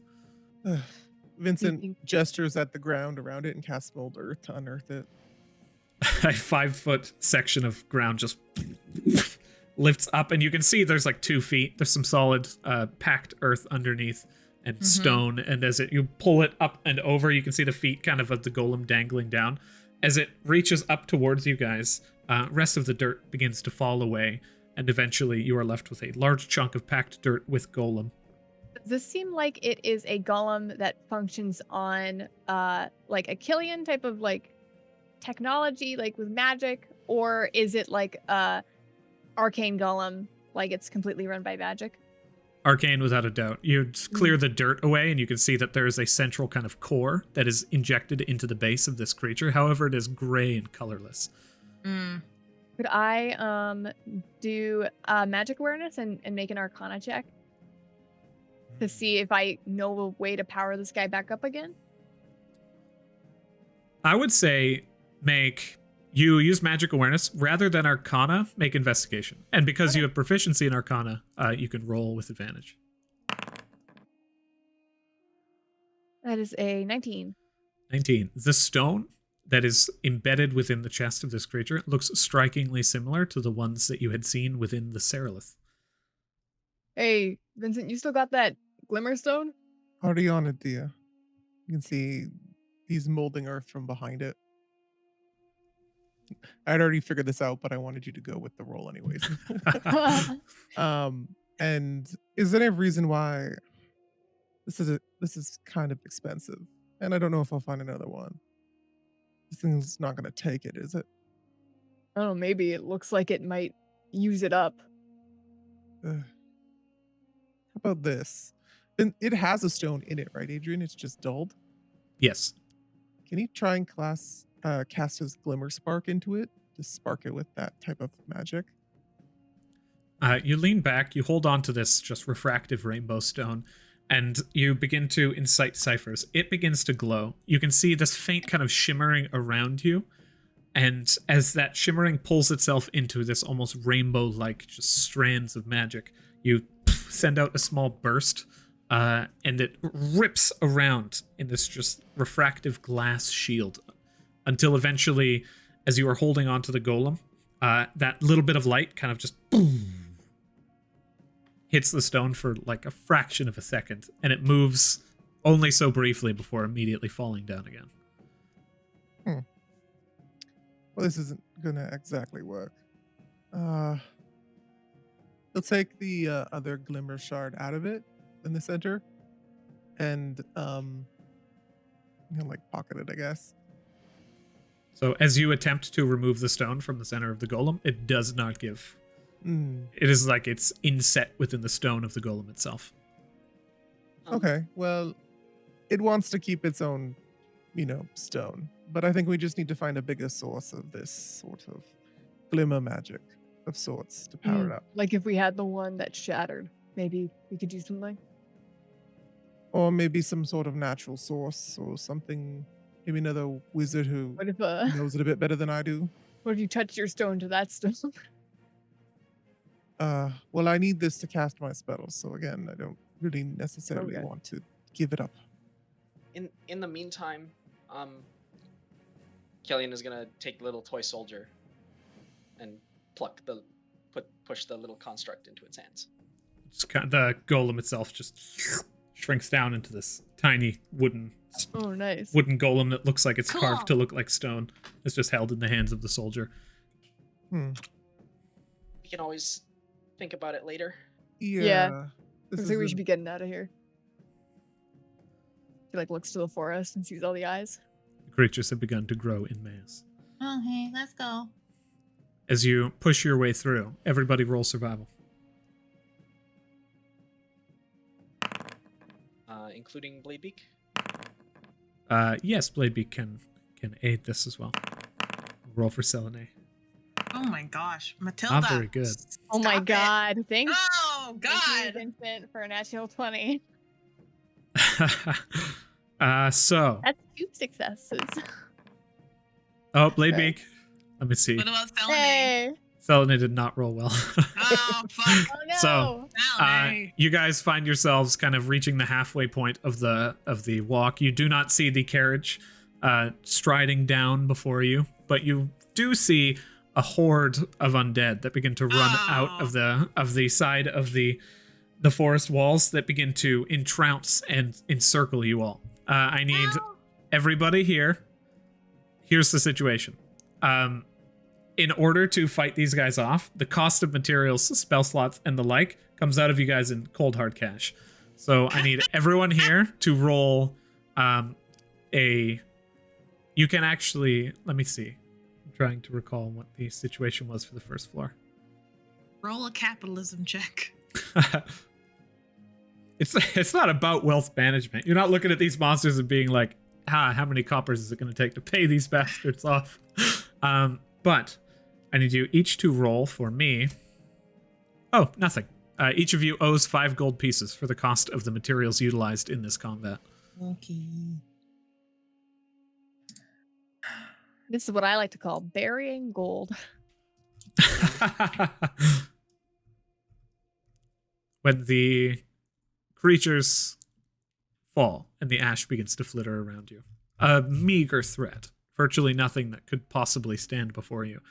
And as you find this strength having grown in yourself, you arrive at the Wayside Inn, where you may now take rest. As you enter into the inn, you do not see any particular goblins within the area.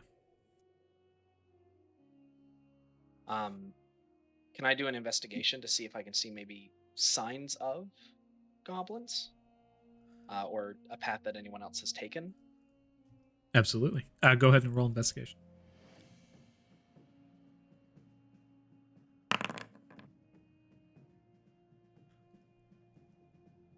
An 8. Searching around, all you really take note of within the area surrounding the Wayside is around the back of the inn itself. There is a road that leads away from the inn. It's got a little picket fence that leads to a riverside and spires off towards the north in this kind of offshoot path. Surrounding you is dense forest, and to the west of you is a forest that seems ever coated in a setting sunlight, despite the fact no matter where the sun may be in the current night sky, or in the current late day sky. As you glance around, you do not see signs of anyone else having been here. Just the frozen scene that you recall from before. Is anything different? All identical. Okay. Even the fish? The fish is not there. That is one thing that is actually different. Yeah, well, we knew the fish wasn't from the dungeon or from this because we could move it. Just making sure though, because if it was there, I would have questions. Well, let's head off. I say we make our way through the 3rd floor, check the forest on the way, and stop at the sanctuary before we go to the mansion. Yeah. I hate to say it, Killian, but it's going to be a pretty high roll to get on the same floor as for him. It's just a shot in the dark. I realize now. Damon realizes now that the one thing that I meant to do before going into the dungeon was paying for a search party, Oh, which I never ended up doing. I feel like that just happened in the background. Yeah. We can absolutely throw that down. So the nature of the cost of these CTAs and CFAs is for the value of the adventures that you're sending. If you want this to be a higher rank, it's going to cost more. But basically, if you are asking for a sweep, they would like information. If you're saying you want us to sweep the 3rd floor, or specifically a location on the 3rd floor you're aware of, because we can't even be like, oh, do you mean this location? Because then that's giving you information you potentially don't have. But if you say we want you to sweep from 1 to 10, that's a big ask. Right. Do you have any way to narrow it down at current? Short of using the terms that Patience gave me, I think what I would probably want to do, I think that's saying something along the lines of like any forests between the 1st and 4th floor, including 4? or from the 1st to the 4th.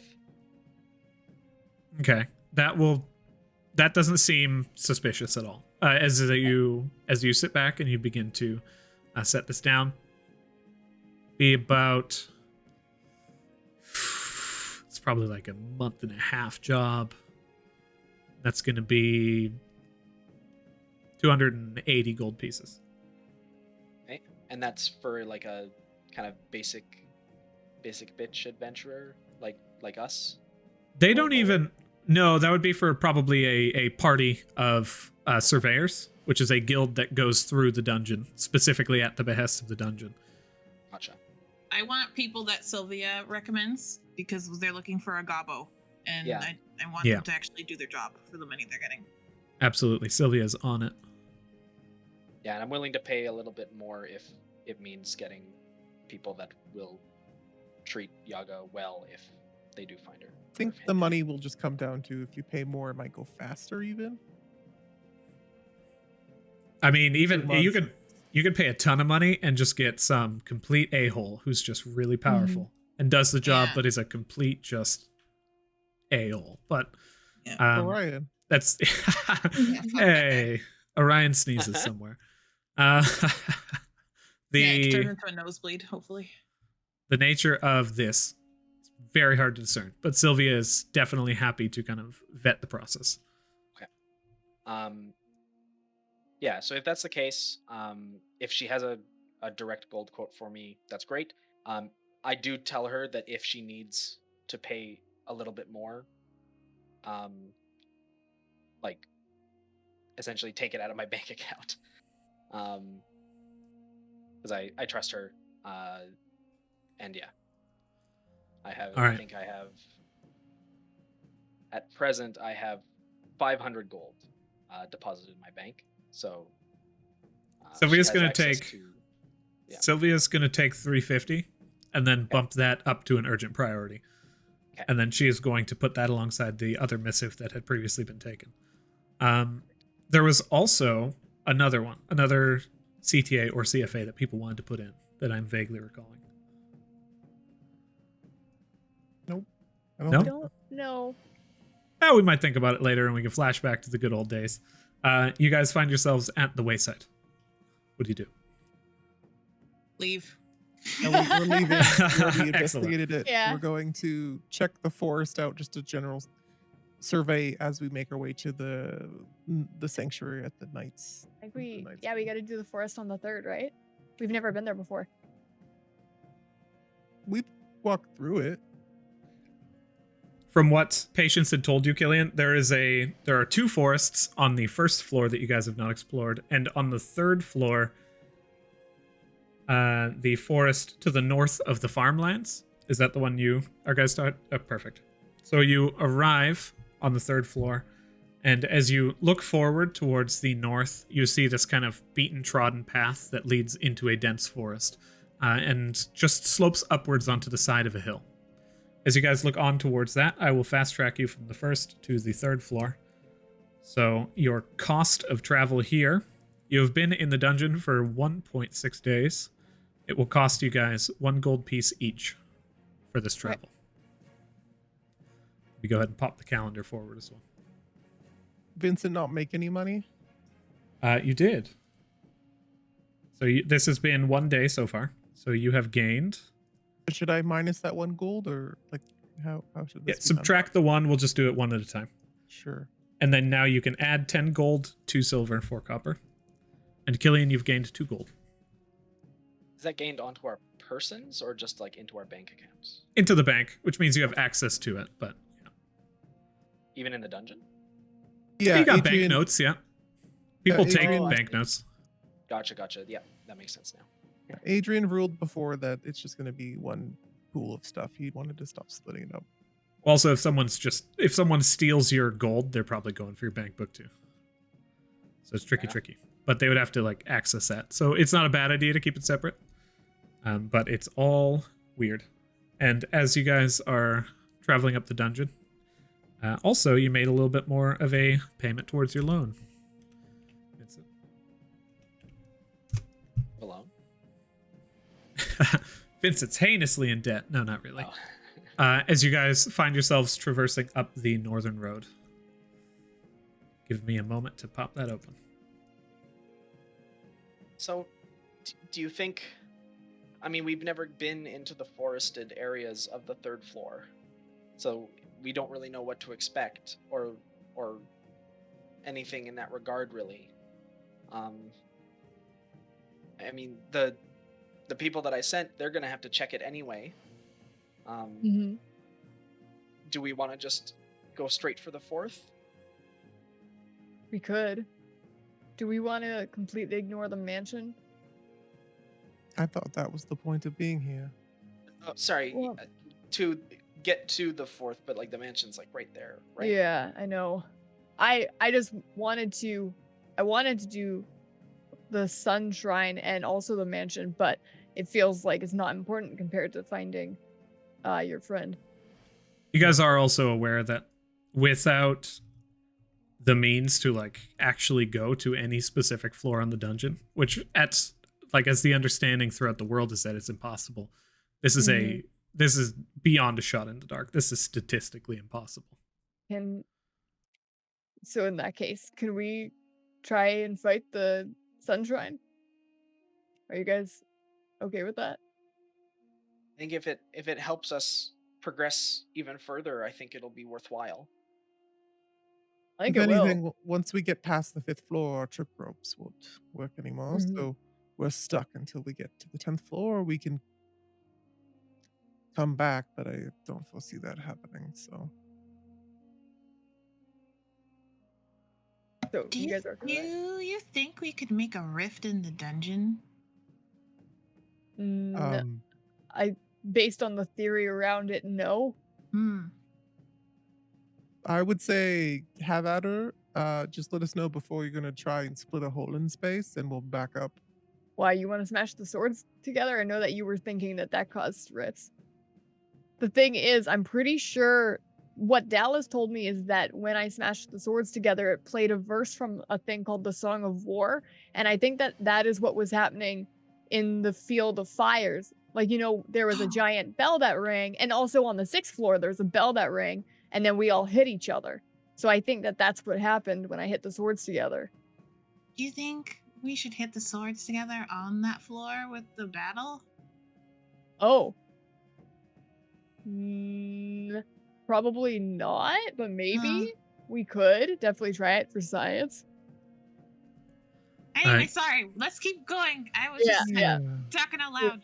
We're all good with the Sunshine? Please, don't leave me hanging like this again. No. We can give it a go. Yeah. Okay, awesome. If I things get need to- too crazy, this time we can get out. I need to fight that thing and treat it like it's a pencil. What does that mean? I just want to hit it while thinking of that fucking Joseph guy. Oh, Be her plate. Yeah. yes. You guys traverse down the forested pathway. You see the creatures that had been plaguing you from the previous floors absent. As you move throughout the day, everybody roll a d100. And I will pick Excellent, Wolfman. which one with a d4. Okay. Oh, do you roll the d4? I rolled, yeah, okay, so that one was yours. I was like, you rolled a 1 on a d100? Okay. No. Jojo, Vincent, Killian, Matilda. Perfect. A 9 on a D100? Damn. Wow. Okay, so in this instance, Killian, your roll is the roll it goes with. Wow, they're all very low, though. When you guys entered into the main city streets, the way you had gone basically through the western gate of the city in order to circle about and end up at the Moon Temple, following a golden path towards the this main manor that sits as potentially the lord of this area. On the other side, there was a sun gate with another golden road that continued eastwards. The pathway that you guys had previously taken through the city, you're assuming that this will be the north path instead of the west one, as So Mo has also offered this insight. It's the path past the person with the black flame that we fought? Indeed. Okay, cool. And as you guys prepare for your journey, that is one more floor of fast travel for you. So that will be another little bit of money. So here's a question. Should we claim another black flame so that if our family grows enough, we can give it to people? Can we do that? Or are items like that from the dungeon, like, you can't give someone this because they haven't reached that level yet, and that's illegal? That would be against the rules of the dungeon. Whether or not people do that, I mean, criminals exist. For sure. That is definitely doable as far as you can discern. You guys took the first black flame out, and you have it. So, moving from, it takes quite a bit of time to go from the fields through to the 4th floor. But as you find yourself in the haven, you guys set down for a rest. That is one more gold piece and one more day that passes. That's the one right outside the Black Flame Guardian, right? Indeed. Okay. So, or you can go to the beginning of the 4th floor if you like. No, I think No, this is fine. we're hitting up we're Sun. doing our best to find the Sun Temple and take on the other boss of this area, I think is what it sounded like. Mhm. Alrighty. As you prepare to move through the city, did you guys want to partake in fighting any of the creatures within the area, or did you want to attempt to subvert them and move past? Probably subvert them Okay. using deception and minor illusion to distract them in certain ways, and any of our capabilities. I'll have everyone here roll a group deception check. You can also swap this out for a stealth check if you wish. Ooh, I would Ooh, love This would does I not need to ever? be hidden. Can I guide myself? Yes. So Should with I a- reroll then, or should I just add 2 instead of 0? You may add 2. With a stealth check that is instead a 20 instead of an 18. 20 instead of an 18. You guys move around. You can see the Knight of the Black Flame that is still standing there on guard, looking out. You can see the kobolds, and as you clear as much as necessary, you can see some of the boneless creatures just slopping up behind you. So you stab them to the ground and just rid them of the area. You make your way into the gatehouses, which like, inextricably draws in the Black Flame Knight, who turns and begins to charge on your location. As you all break out the side of the windows and flee safely out in secrecy, you make your way to the north, past the gatehouse.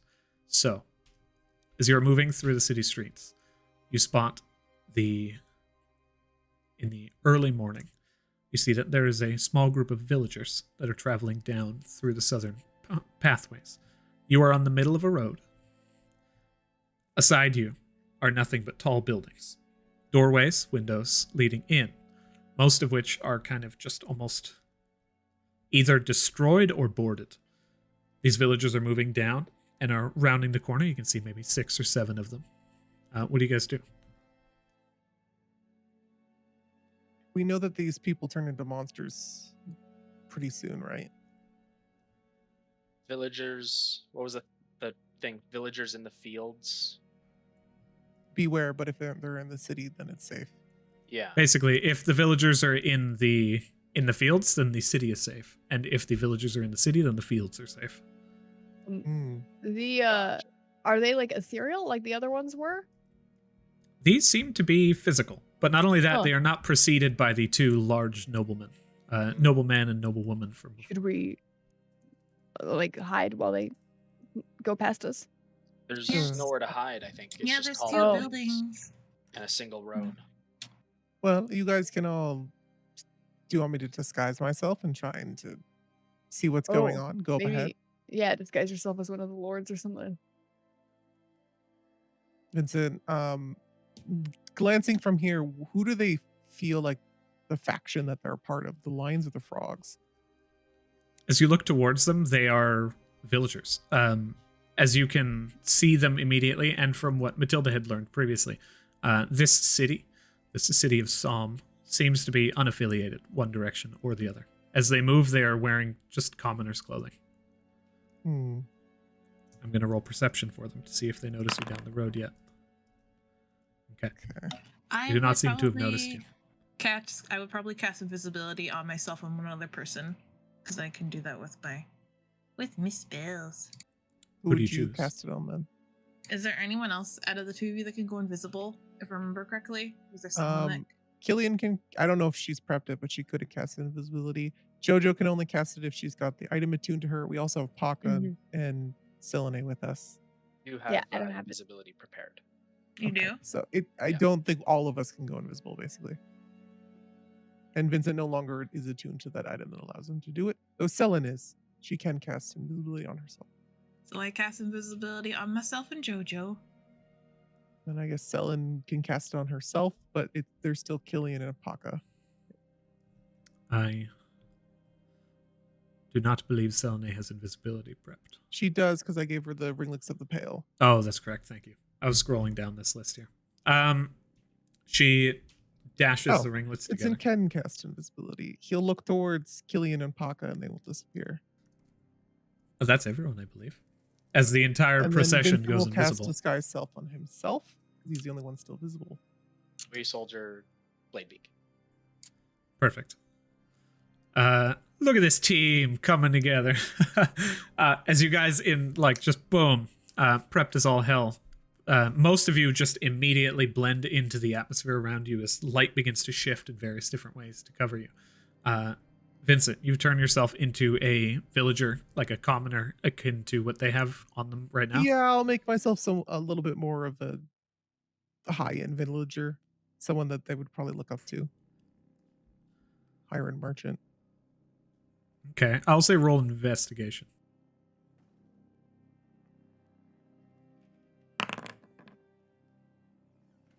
7.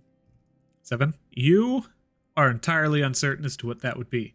Okay, then I will just turn myself into a normal-ass villager. That was the role you have. You were looking towards that. You were like, I will turn myself into a merchant. You just did not have, like, this vast amount of knowledge of what that, like, this caste system would offer you. So in this instance, you do turn yourself into a merchant. And you begin to stride forward. I need you to roll deception with disadvantage. Okay, well. It's an 18. I rolled a 2, so 18. I don't know why I ask. You move up towards them and kind of just wearing this skin. You can see them hobbling forward. For the most part, there's one in front that is holding onto this small copper dish. And as he moves, just looks over towards you and sees just the finery that you wear and just lurches the dish forward towards you. And then holds it out. The rest of the villagers behind kind of move forward until they bump into them and slowly compress and then spread out. Seems like they want a donation, right? It looks like it. He'll take one of his, he'll reach into his inventory and take out one of his, what is this called? I have it here. It's the gold from the dungeon. The Lodumnian coin pouch. And he'll put some of that gold in there. How many do you put in? He has 2 satchels of 20 gold pieces. He'll put the full 20 pieces in there. You just upturn it and drop it into the copper bowl. The weight of the gold hangs heavily in their hands. And as they look towards you, you see one person stride forward and just glances you up and down for like 5 or 6 seconds. Until eventually they turn their attention back towards the bowl and they all begin to encircle the one who's holding it. Until eventually you just see blood begin to pour across the ground. And they just begin to... as the one in the center is just being mauled by the rest under the weight of the gold pieces. In their During hands. this distraction, can the rest of the party sneak by them? There is no way in hell that you guys are getting past these guys. Roll initiative. I'm just kidding. At this point, as they stand, they are practically not even an entity anymore. It's just a mass of bodies and carnage. As you all begin to pass through, you continue along the pathway until eventually, in the setting sun, or as you have now slept in the early morning sun, you can see a faint just refraction of glittering gold across the city streets. As you pass by through the sparse bit of trees and through a small city park, you spot the Golden Road continuing this way, until eventually you come across a southern archway. In the distance, you see a statue. A familiar statue. One of the knight that you had previously seen in the Wayside Inn. However, now he stands in brilliant gold hues, standing astride a noble steed and wielding a lance and shield in this just prim and proper fashion, being shown reverence. And you also spot an individual who is staring forward towards a large, well-kept cathedral. Though meager in means, it has a large emblazoned symbol of the sun both atop its spires and one that is inset into a small courtyard in front of you. Dude on the knight, who does he look like again? That is a statue. A golden statue in the center of the courtyard. And it looks like the knight that you had previously imitated. And the one that shares the statue of the Wayside Inn. Does this imitator or infiltrator knight that is the figure we see, I assume? As you look they're forward, not the same, right? As you look forward towards them, they have the very same staff on their back. Oh. Oh, yeah, the same staff as the infiltrator staff that I have. Precisely. But they're not the same as the Crimson Knight. No. Okay, cool. That was, yeah.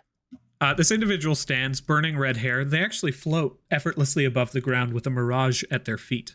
But their backs are currently turned to you as they stare forward towards this cathedral and almost just frozen by it, staring directly at it. If how long has it been? Has it been over an hour since we encountered the last group in this one? No. It's the last group was like 10 minutes back. Okay, then everyone's still invisible. Vincent will try to like do a gesture to get their attention, noticing that the dude's distracted up above, to like gesture for someone to come near him or something, so he knows that they're beside him. He can whisper. Yeah, you feel a poke on your side. A jabbing finger. What should we do with this Feel one? a second poke because I couldn't see Jojo approaching. You don't see, you don't walk when into you guys Jojo's poke ass, it's like- Vincent, you don't notice him like flinch at all. Yeah. Selenay steps on your foot. Sorry, shit. I poke you in the ribs. No, nothing at all. He's completely solid. So fire, I'm assuming, is a no-go. Because Why don't we- Should you hit them with your staff? Like, what if you hit them with the same weapon they have? Like, I feel like it wouldn't be overly effective. no. I'm assuming there's another boss on the inside, so it'd probably be more recommended that we sneak past this individual, save our resources. It's gonna be really fucking hard to sneak past them. They're like right in front of the door. Pokemon does They're not all invisible, exist dear. I in could try to this. distract them, lead them away. I think we should fight 'em. I want to put them in like a Pokeball and like capture them and then bring them to the 4th floor, but I know that we can't do that. Well, somewhat. Why don't we just? I mean, we're invisible. Guess We we could could take this as an advantage to get into position, take them out. That's what I'm thinking. Any Okay. magic items, even if we have it already, any magic items that they might drop. I mean, boss cores are expensive, right? I don't know if this is the boss particularly, but we can This deal is- with him, I guess. The Infiltrator Knight. I thought Selenay did say that this was the boss of the. Ah, okay. Actually, Selenay, you're here. Is this the boss? That's him, Okay, that would have been nice to know before we started going off on a tangent. probably. But I was over here, and we're all fucking invisible for the most part. Okay, well, how about this? You guys all get in position. We'll figure Okay. something out. All right, where is position? Wherever you want to be, my love. Excellent. Selenay begins to move forward. Everybody, Vincent, you are disguised. Yeah, Vincent's going to subtly cast Summon Devil. Oh, actually, he can't yet because it would drop the invisibility on those guys.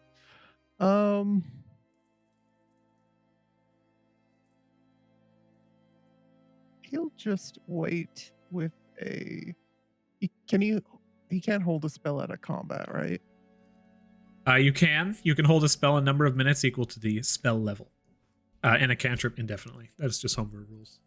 Would it trigger the invisibility though? Like, it would Casting a drop your invisibility? Oh no, casting you're a not spell? invisible. I'm not invisible. I'm just concentrating on it. It will though. Casting a spell and holding it requires concentration. Oh, I see what you're saying. Casting a spell doesn't require concentration. Holding it does. Correct. Okay. I'll need everybody here who has moved to roll a stealth check. As you move into the courtyard, you also take note of 4 other statues of other valiant knights standing. Has to be blind roll, guys. Yeah. Right? Yep. Ninja. Here, I'll delete these ones. Hey, that was mine, and it was normal. Oh, sorry. What was the number? I don't know. I couldn't see it. It was in the What's recording, the- but it what's is the gone blind, forever Is now. it private or blind GM roll? You want Blind blind GM. I also rolled 2, so I clicked my macro too many times. Sorry, I Well, keep you on got- walking away. My dog needs me. I must go. My dog needs me. As you all move into position, Matilda, you begin to encircle around, and when you're right about here, Oh shit!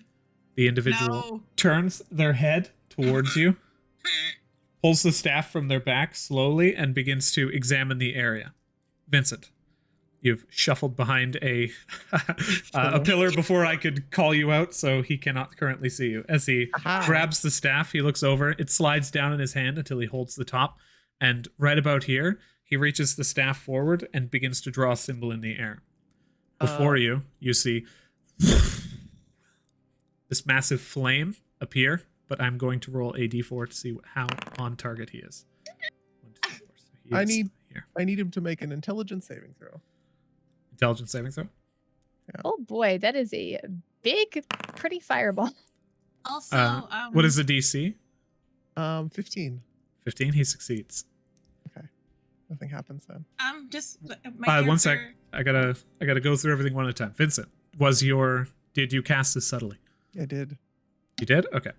As you begin to incant this spell, they turn and begin to look as they can tell that something has begun to pour over their mind. He doesn't see you yet, but he knows your general location, and he seems to be kind of commanding this massive orb of flame as he begins to move it. Matilda, what were you saying? My character sheet in Foundry says I don't have any spell slots left, but by one and D&D Beyond, I've only used one. So, just so you know.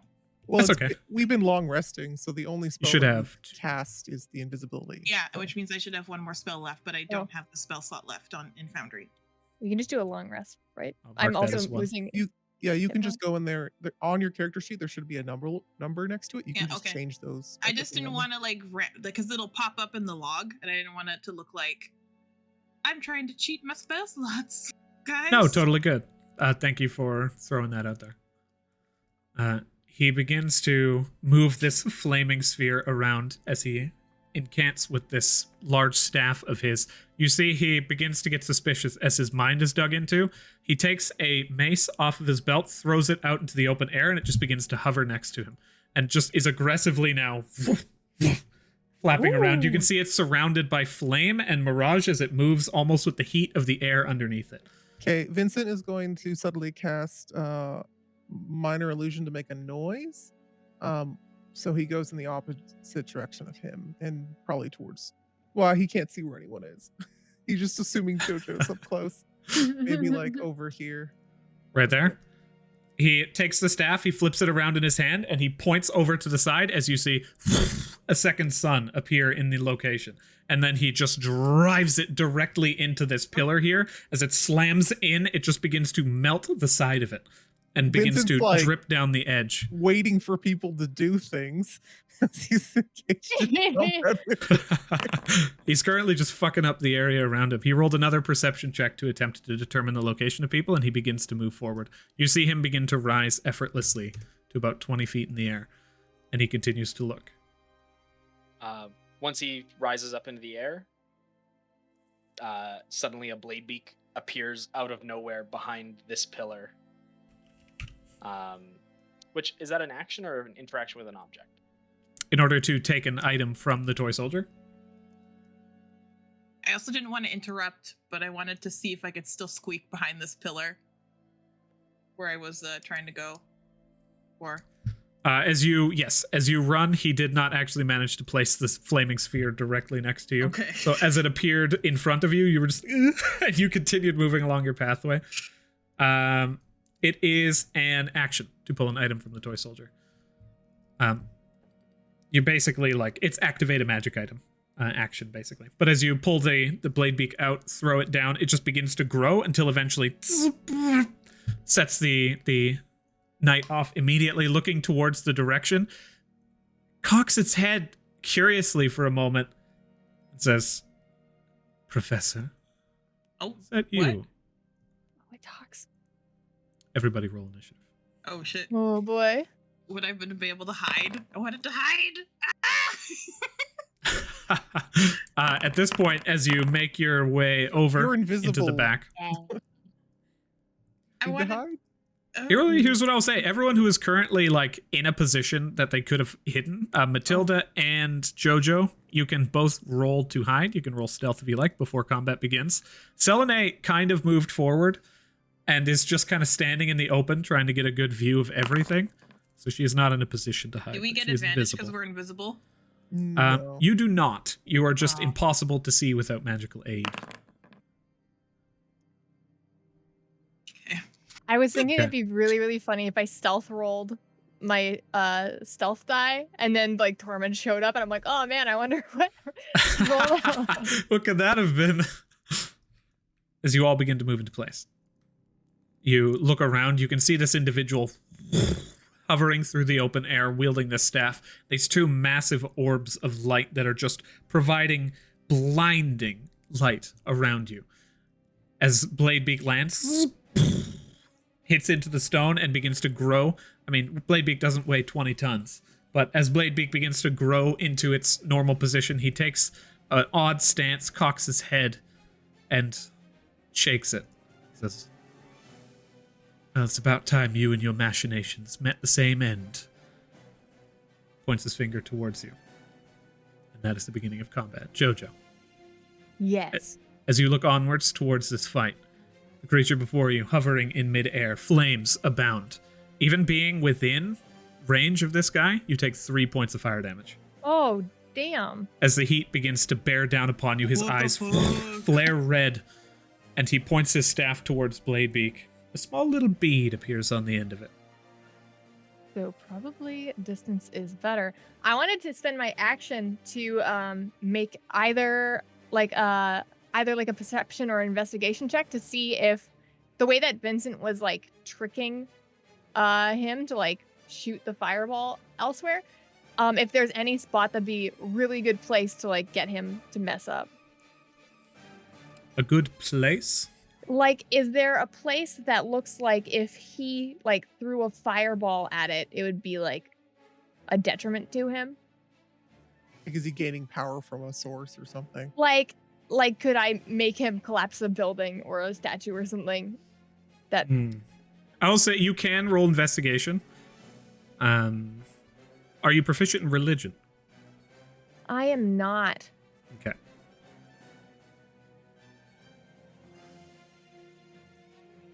I guess what I'm really looking for, and maybe a broader ask of you, is there something in the environment that I can use to our advantage in this fight? Okay. Investigation, please, and thank you. That is 23.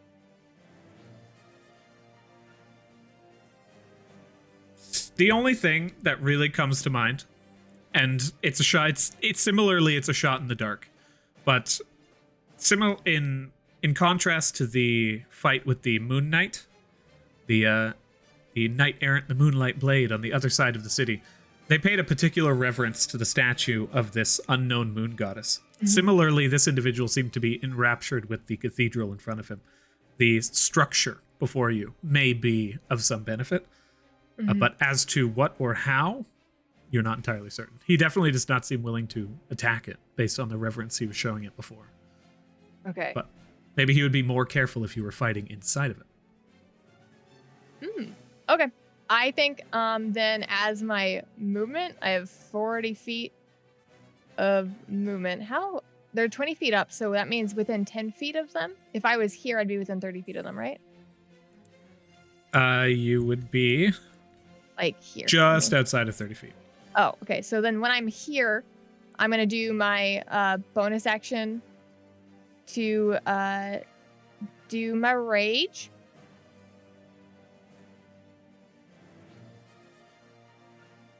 I need to move my head so I can do my wild magic surge. That is a 7, which means the flowers and vines temporarily grow around you. That's not very helpful in this fight because they're floating. So he sees like from this spot a bunch of like flower, like these like really old growth vines just sort of like in this area. Man, I wonder where I am. And I'm gonna use if I use my bonus action to rage, I get to use half my movement. So I should have a total of 60 feet movement this turn. Is this door open? It is currently closed. Could I try and open it? You can slam into that as part of your movement if you like, just as an item Ooh. interaction. Yeah, sure. You run forward, you just shoulder check the door, it just boom, slams open, and as you look onto the inside of the room, you can see as you've just kicked it open, a soldier immediately turns aggressively towards you and just sees the door, but not much more. Yeah. Also, these vines are beginning to just reach in towards the doorway.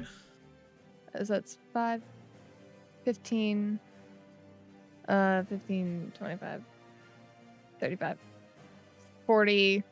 So I have another 20 feet. So I'll just go here. The difficult vines terrain do follow follows me. you. Yeah. So I Oh, wonder perfect. where I went. Amazing. The vines just grow and shrivel and all around you. You can see them begin to crawl, grow, and just reach out from your central position, like lifting up and forming a nice little like flower bud center of where Jojo is currently standing. And as your rage guides you forward with vigor, you stand now in the center of this just ruined place of worship. You can see pews and a central podium. There is a knight who was currently just like rifling through this broken podium previously, who turns their attention towards this and looks towards you now, grabbing a spear in hand. Towards the vines. Yeah, this just mad source of whatever the fuck is going on here. And as this happens, that is where we will end today's session. The confused flaming knight standing in the courtyard and the small stipend of guards on the interior are now just shocked at this arrival of Vines. just mystery vines and also just noises and his professor. Who knows what's going on with these people? But as you all prepare for the fight of your lives, see you next time. Thank you so much for coming, and as always, bye everybody. Bye. Yeah.